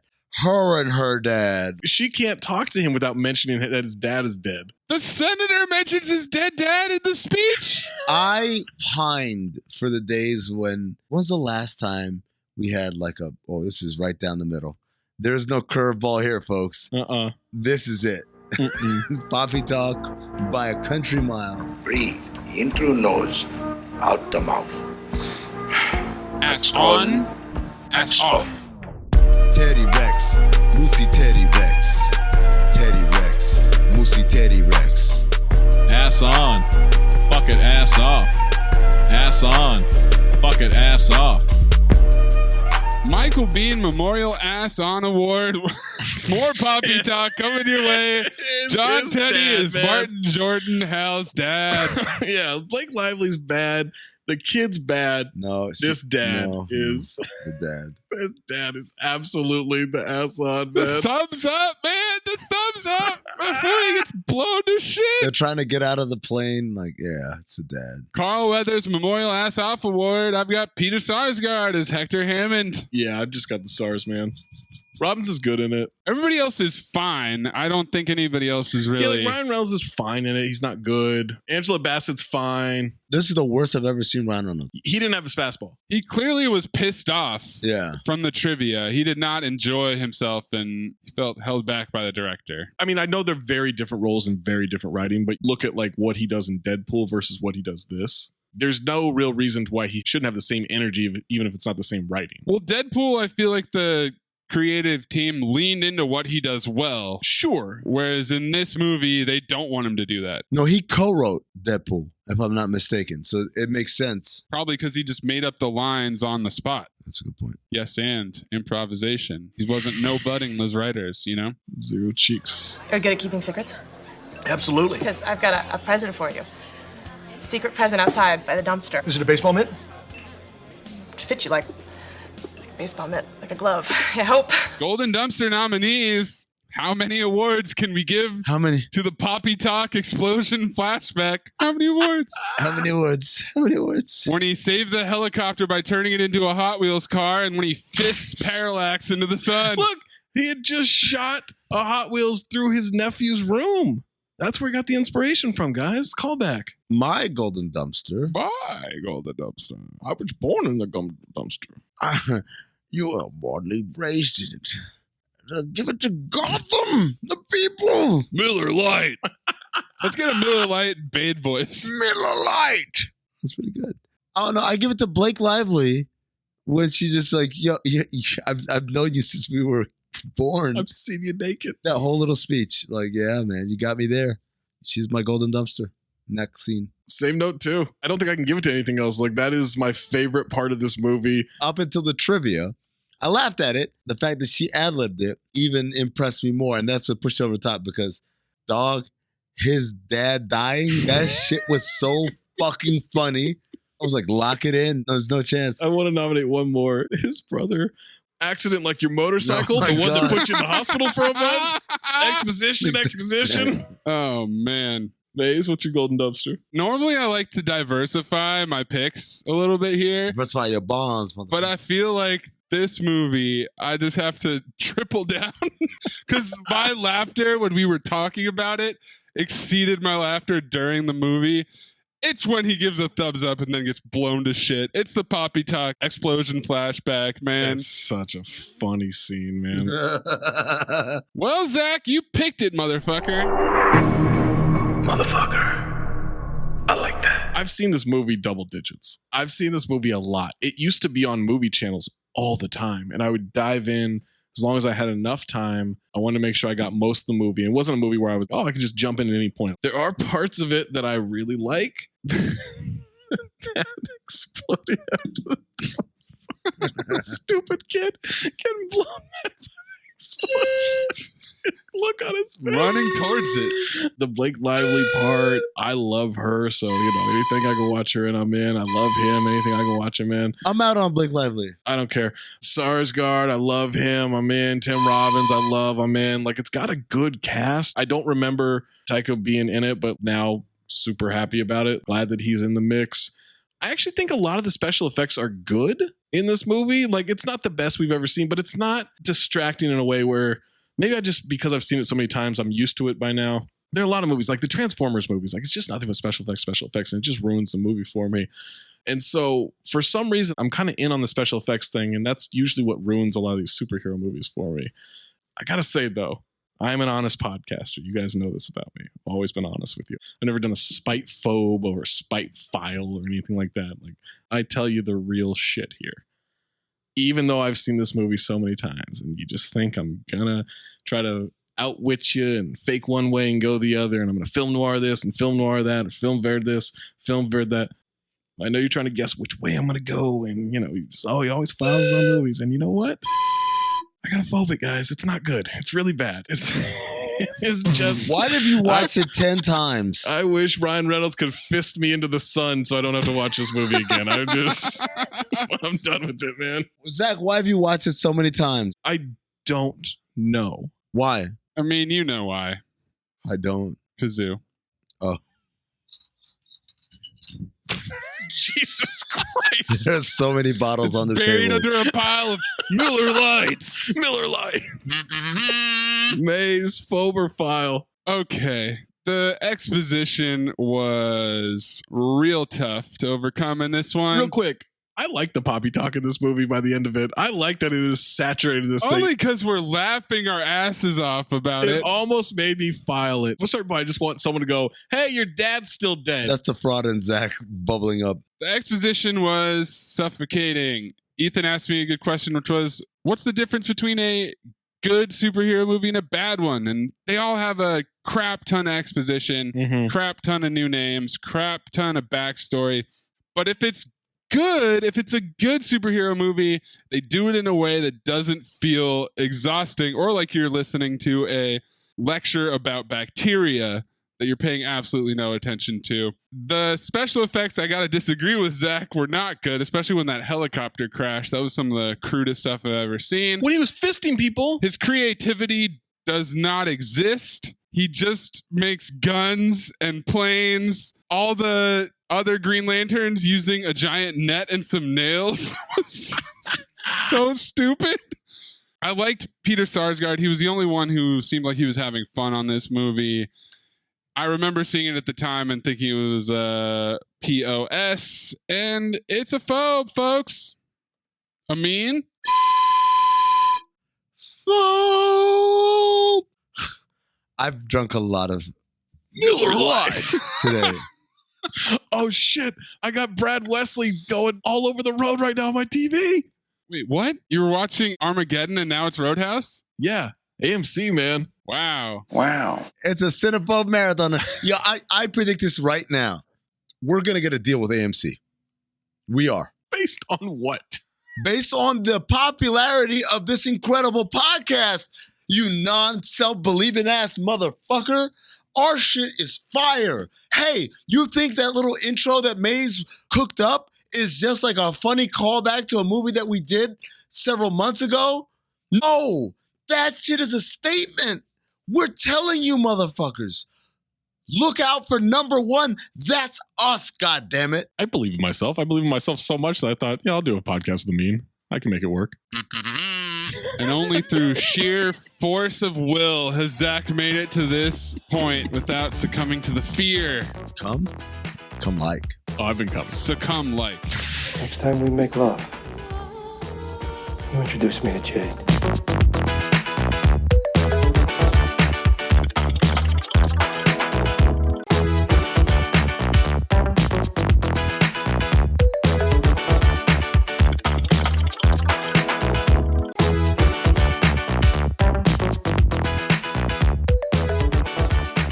Send us your Lewis Pinnock Awards if you got one. Send us your 5 Horsemen, Ass On, Ass Off, Golden Dumpster, Fober File, at Doc Hoops, at Darth Amin, at Corn Puzzle. Amin, what's the pick next week? Oh, it's my pick? No, it's me, I think. I won. Yeah, it's Mayes. Dude, I'm one pick away from fucking having the first wild card in the history of Cinephobe. Your drunk ass is going to fuck it up. It doesn't matter if you get it. You heard that, folks. Do not let this drunk idiot Miller Lite his way to a wild card.